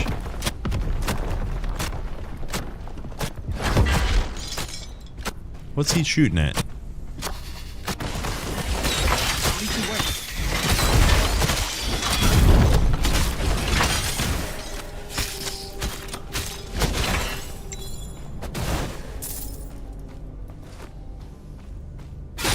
Ow.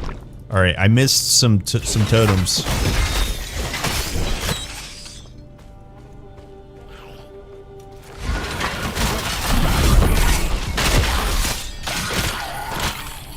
That is a lot of damage. Bad feeling. Keep your wits about you unless you fancy a quick trip to Hades. I wouldn't mind going to Hades.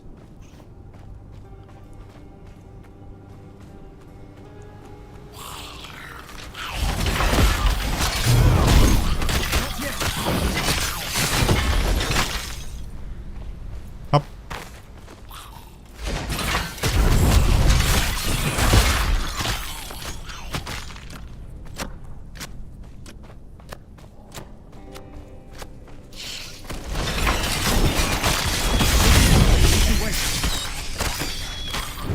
Okay, I got one torch.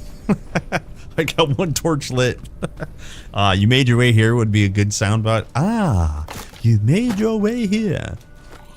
Ooh, there we are.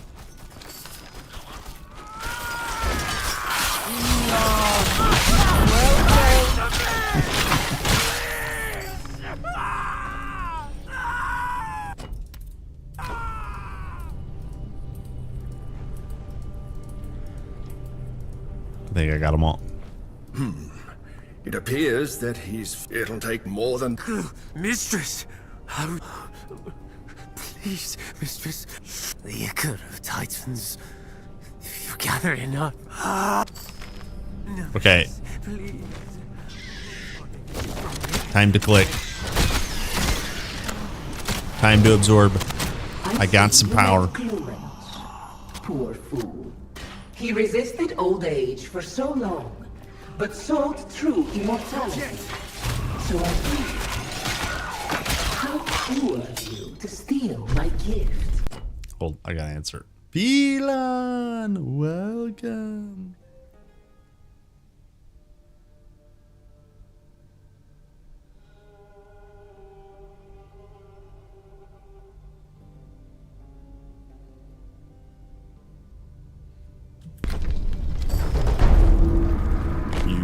Did the right thing there, I think. Living in pain for centuries, denying the peace in Hades. It must have been torture. Ooh, too much. a Revenant staff. Look at this. A Revenant staff. Damn, increased weapon attack damage. Sheesh, by 30%. Sheesh. I said sheesh. A trapped chest. I need to wait. What do you know? Nemesis mentioned having 2 friends here. I wonder if there's another priest here somewhere.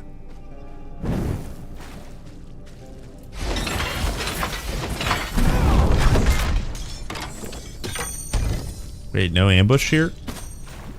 Is it just loot? It's just loot. Trapped chest death, yeah.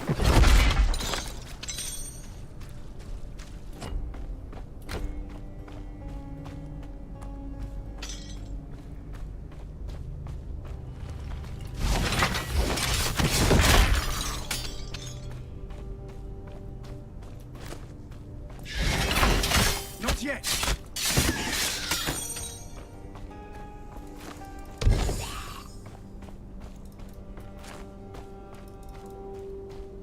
I need to wait.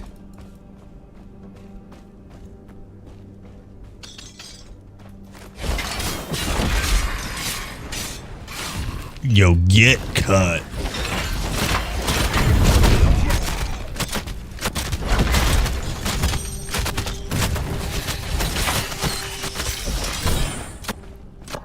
Get cut.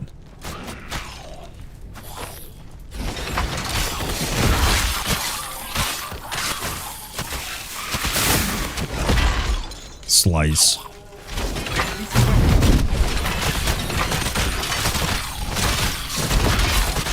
Oh, necrotic bones. Yo, we got some boners.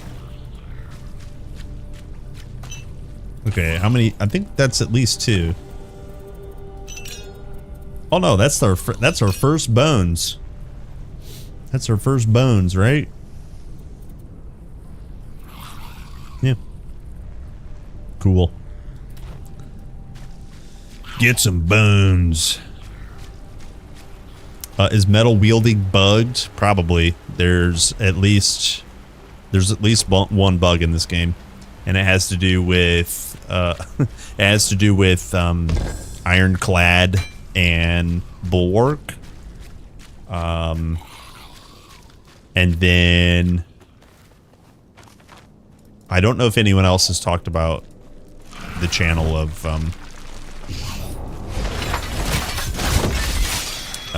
metal wielding. I have not tested it on my. I'm actually very hard. No, same. Tazerial, yo, thanks for the sub. Welcome in. Hey, Carrying too much. I am carrying too much. I hope you are not.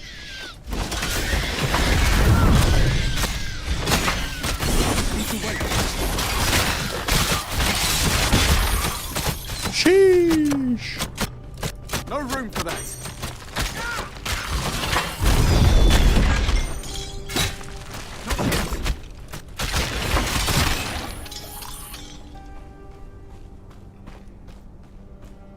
Oh, yeah. I have one. Rise, fallen brother!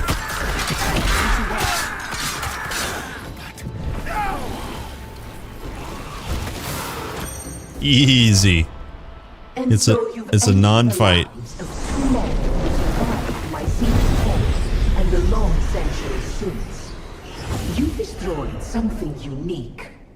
Ask yourself, is what you're doing improving the world? We did it. We did it. No lore spoilers. I won't tell you what we did. I won't tell you what she's trying to do. But she's trying to do some things, let me tell you, boys. Observing us. Let me tell you, boys.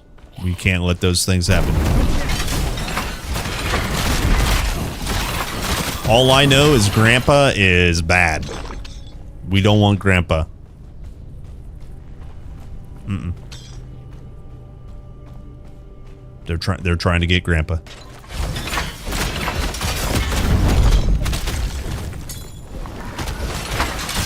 To wait. Yeah, Grandpa bad.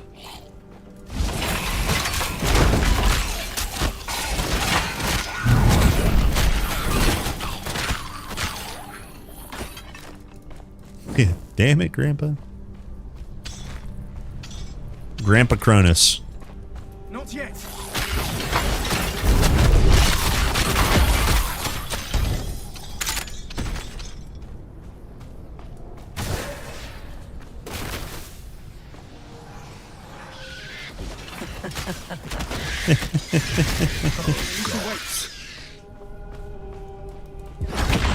Up.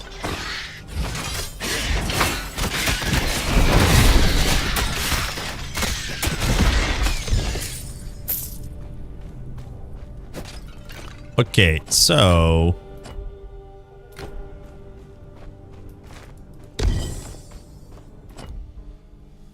I have two of the totems. Maybe I just skip the loot for now. Get to skill up. I actually have to end soon, sadly. Today has been a cursed day.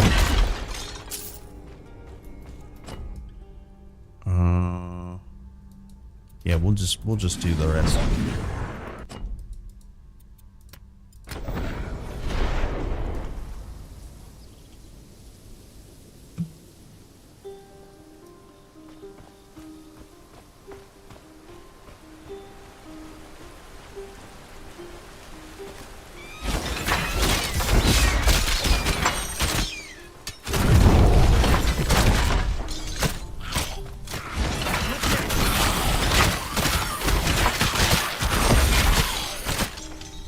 Pew pew pew pew. Oh, do I have points? I do have points. Let's see here. 2 points here. 2 points here. More fragility. I have not spent. I have. This is like old TQ1 days. I have 31 attributes available.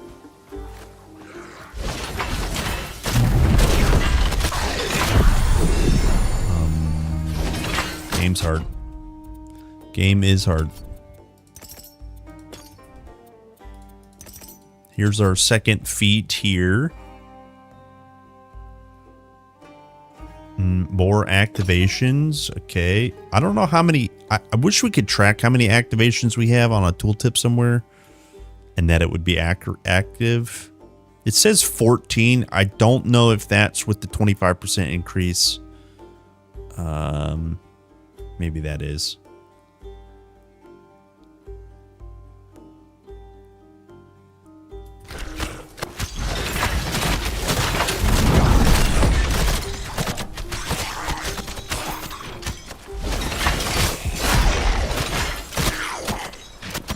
Another Ichthian fin. Well, well, well.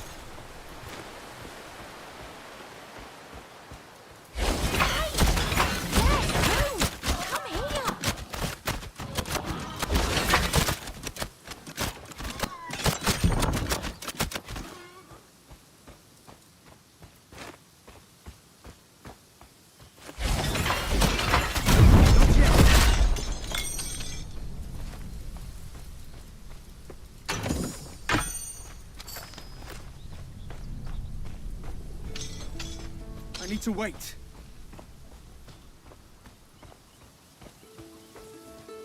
Let me out! Thanks. Thanks. Thank you. Thank you. Thank you.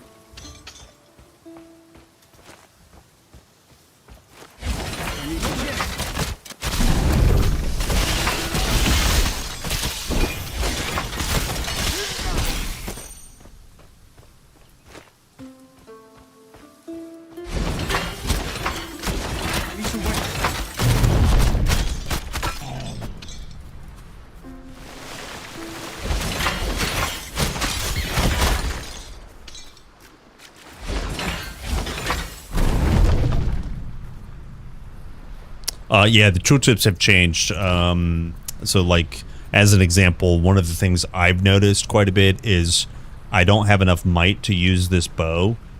Previously, the text was not quite as bold. It was red, and there was no square around it. So, if you're noticing other new stuff, yeah, you're not wrong. Do I think this type of ability fits into Titan Quest? With all the mechanical stuff. Well, there were mechanical traps in Titan Quest 1. and it was a rogue mastery that built traps. So I don't think it's too far-fetched. The idea is you're using the Hephaestus divine nature to build stuff. And it's all about metal and armor and forging things, so you know. Yeah, I think it fits just fine. What about you?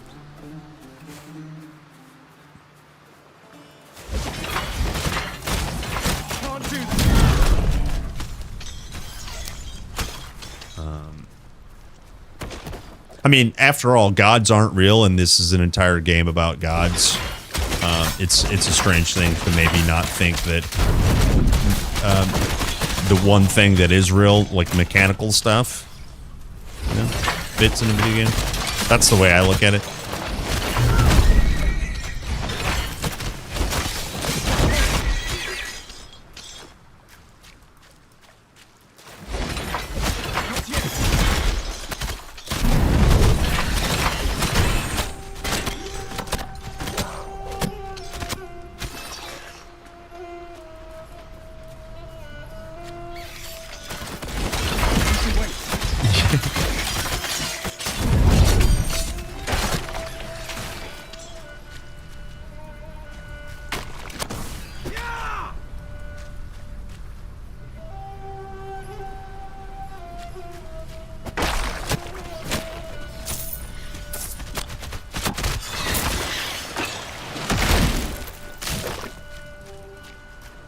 Well, from what I understand about Hephaestus, he made Hermes' boot, he made Zeus's buckler, he made a clasp for someone. Yeah, so we have blacksmiths in this game already. It wouldn't be that far. No. I don't know. None of this bothers me. I think like if gamers have like difficulty seeing how things fit into a very narrow idea of what a video game can or should or be about, it's probably best to just read books and use your imagination, because you'll probably just be disappointed with other people's creations, right? Probably stick to books, I think, maybe. What? He said, "Whoa."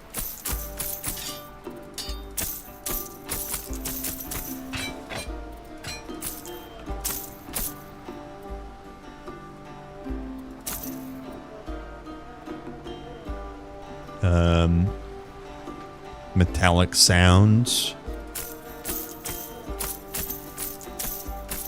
I mean, what do you think like these shields are made from? What do you think an axe is? It's like made by a blacksmith, and so then if you come across a divine blacksmith, imagine what he can do, you know?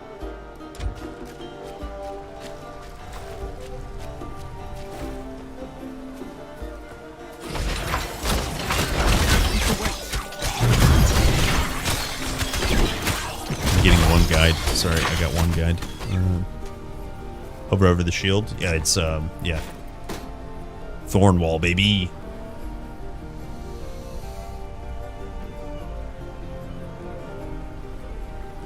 We got some Thornwall, baby. It's got 2 sources of retaliation damage. It increases percentage retaliation damage. Summons have more resistance, less damage from beasts. Bleed res, free barrier, strike and pierce armor, hog. Yeah.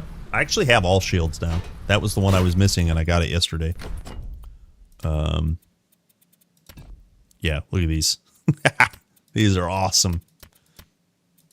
Crab Shield, Moon Disc, Aegis of Laconia, Thornwall, Griffin Hunter Shield. Hell yeah. Very cool. How dare you assume I can read? No, I'm not. Not everything's about you. I'm not talking about you. In fact, I try really hard not to engage with you, because most people Glaucus said that troll a little bit. I don't think I've had a serious conversation with you, and it's only sometimes fatiguing. Be wary. Yes. Not yet.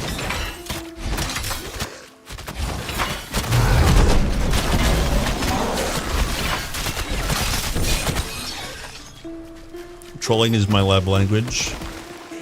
Well, adapting to other people's love language, maybe I could work on it, but you definitely could also work on it. Just letting you know.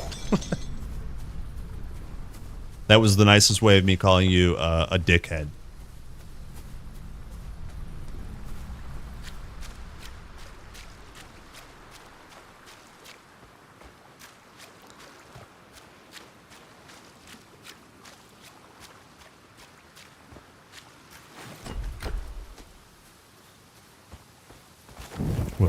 What? Nobody said in the streamer school that I had to be nice to everyone. And besides, I'm just trolling.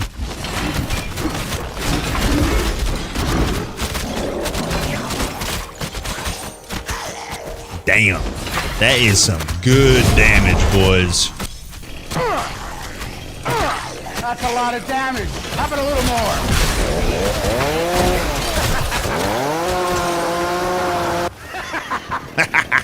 No, that's a lot of damage. Now that's a lot of damage.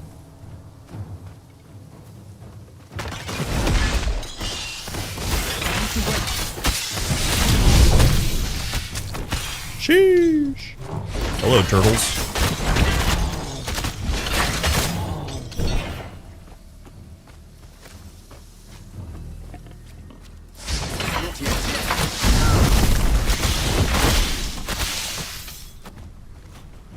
Okay. Let me in. What do I gotta click on?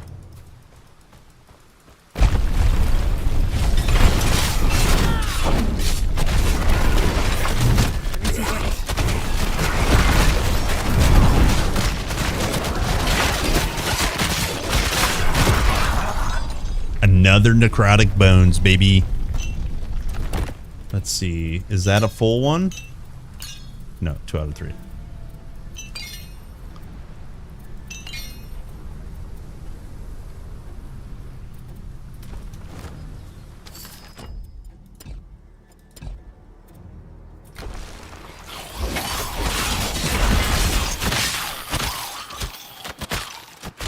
You'll get cut.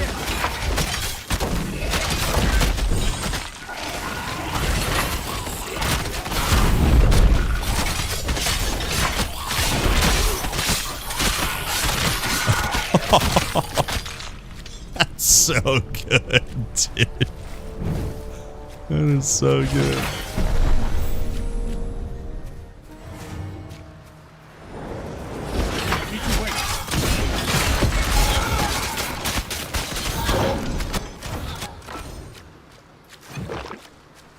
I'll be honest with you, I should probably spend some points into health. I'm a little weak.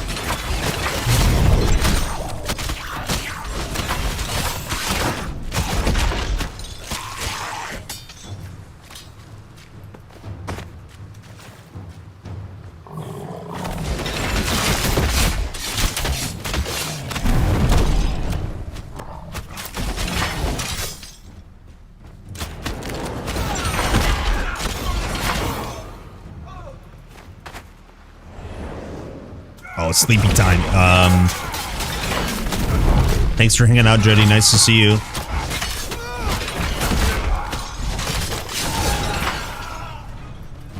Wait, sleepy time. Let's see. What is it? Oh, yeah, 10 o'clock. That's healthy. I support your excellent decisions. Wait, what's the rest of my chat? Go to bed. You guys go to bed.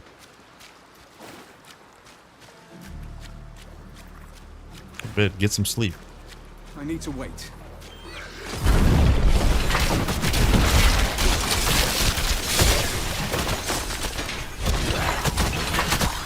Another Ichthian fin. Well, well, well.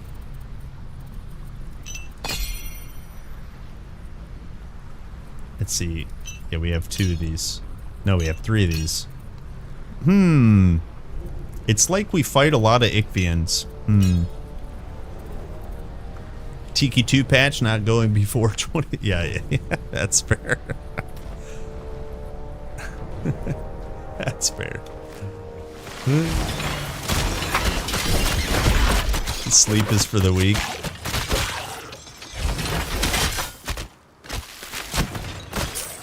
I need to wait. I'm extremely weak and poorly made.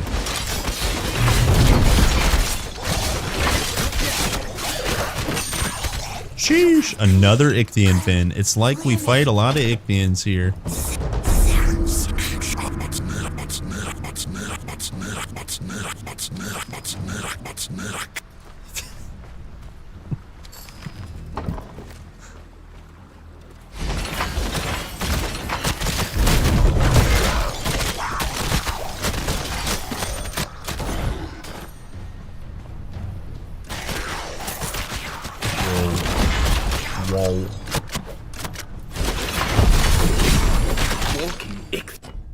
Whoa.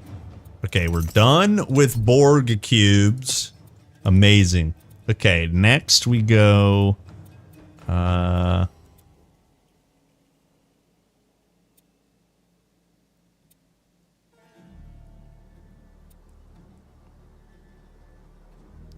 dude. What, just like straight up fire and cold res for your traps and increase health for your traps and yourself. Holy crap.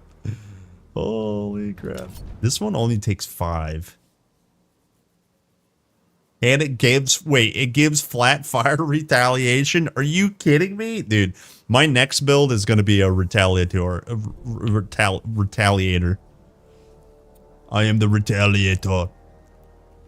I think we get...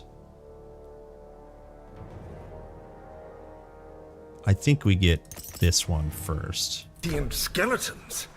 As if the living kind wasn't bad enough.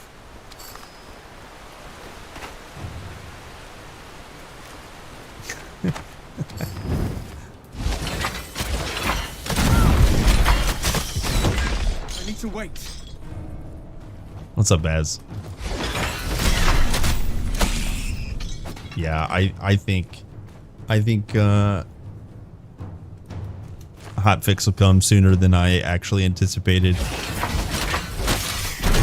But only because there were a few more bugs than I anticipated.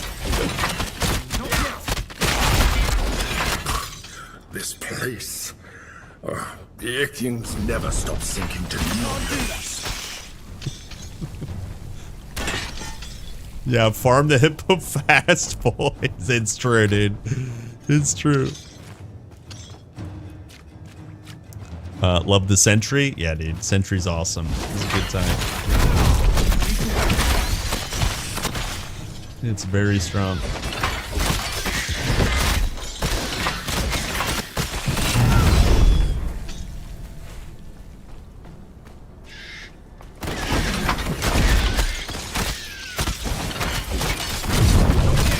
Did I ever feel swarmed by enemies? Not necessarily swarmed, but I definitely felt like there was so many fodder monsters that it ruined visibility, and it didn't make sense. Drink a potion. Will give you strength. Mercy, human.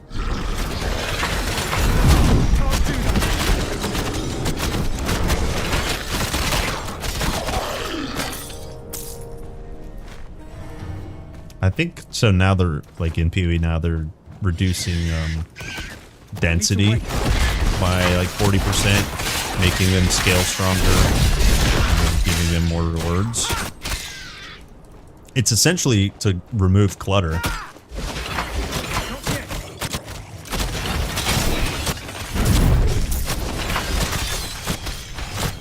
Like some of the pack sizes were like ridiculous. Needlessly large, I guess. It feels good to be out of those accursed caves. It's a stupid move. Oh, yeah.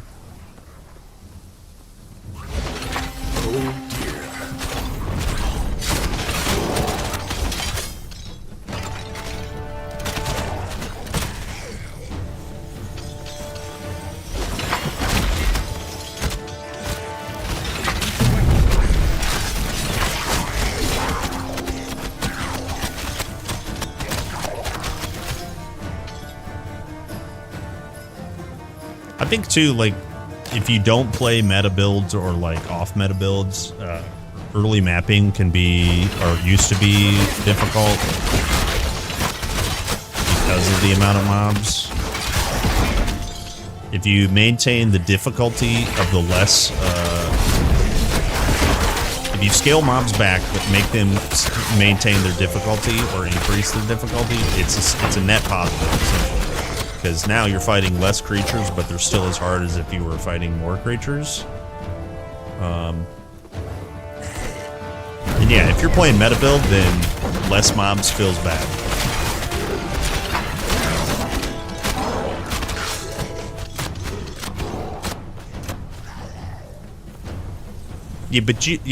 But you're missing probably the finer point, which that they increase the amount of loot that they drop by 40%.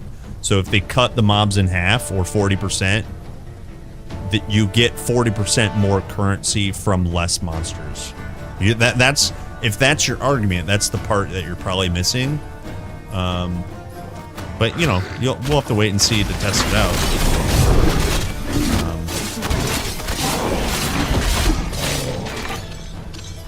Another Ichthyan pen. Look at that.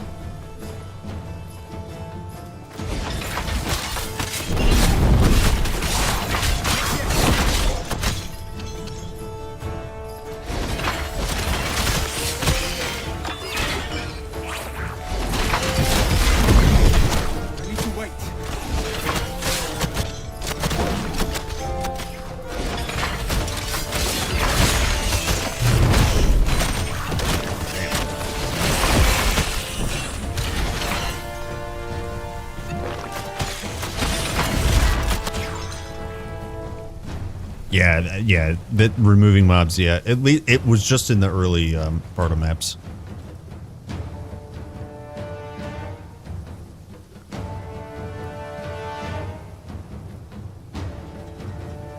That is basically almost empty. I mean, look, you're right. That is what you're right. I agree. I think it's just easier that way.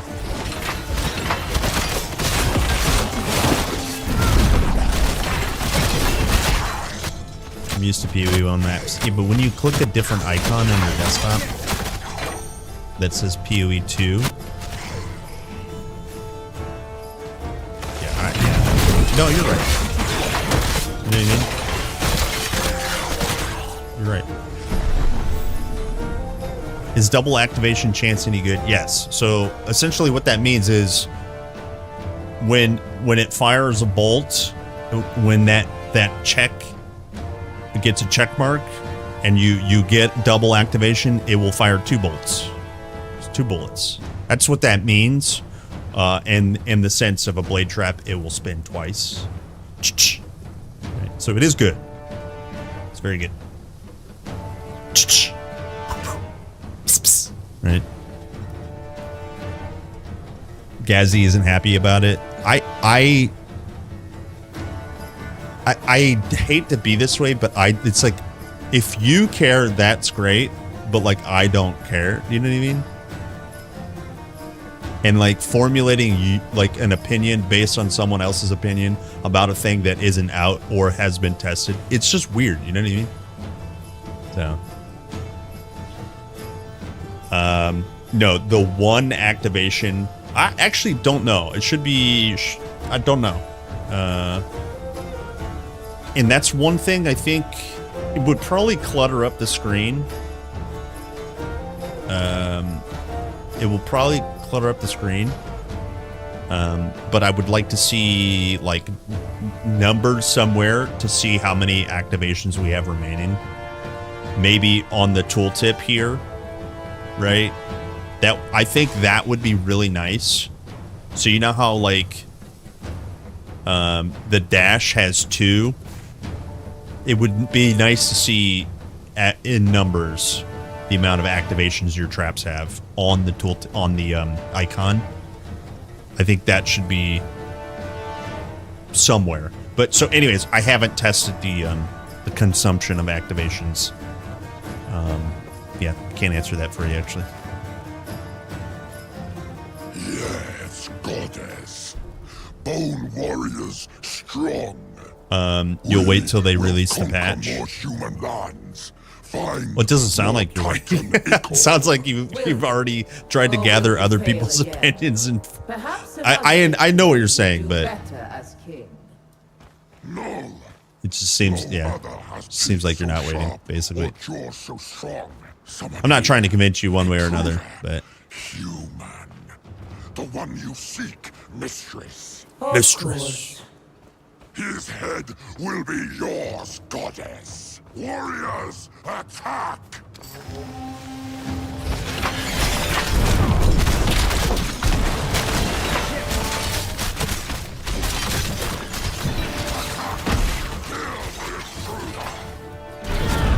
Are there modifiers in PoE 2 that increase map density, mob count?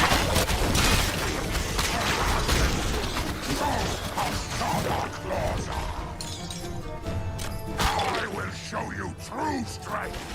Your head is kin to a nemesis. I will eat your Holy. Good riddance to that ridiculous Ithian. Oh, wait. I'm glad That you is avenged crazy. the Pirgos.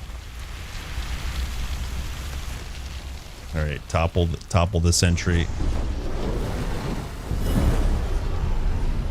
The Ithians serve their opponents. They stupid. Defeating them. Don't forget box.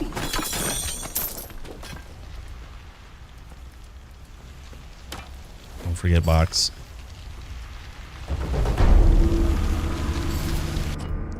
Okay, so sadly, I think we have to end there.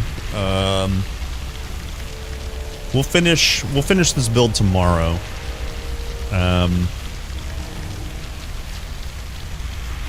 Yeah, sadly, I think I have to end here. The goal will be for tomorrow to finish this build and maybe start working on armor stacking on another build. Maybe we could transition. We'll see. I was supposed to pick up Storm on this guy. Short stream today. Sorry about that. I had some stuff IRL to take care of. I have some stuff right now to take care of. So, you guys have a good night. Hopefully, find 0 bugs and lots of loot in Titan Quest 2. Thank you very much for hanging out. My name's Kerplunk. Have a good night. Bye.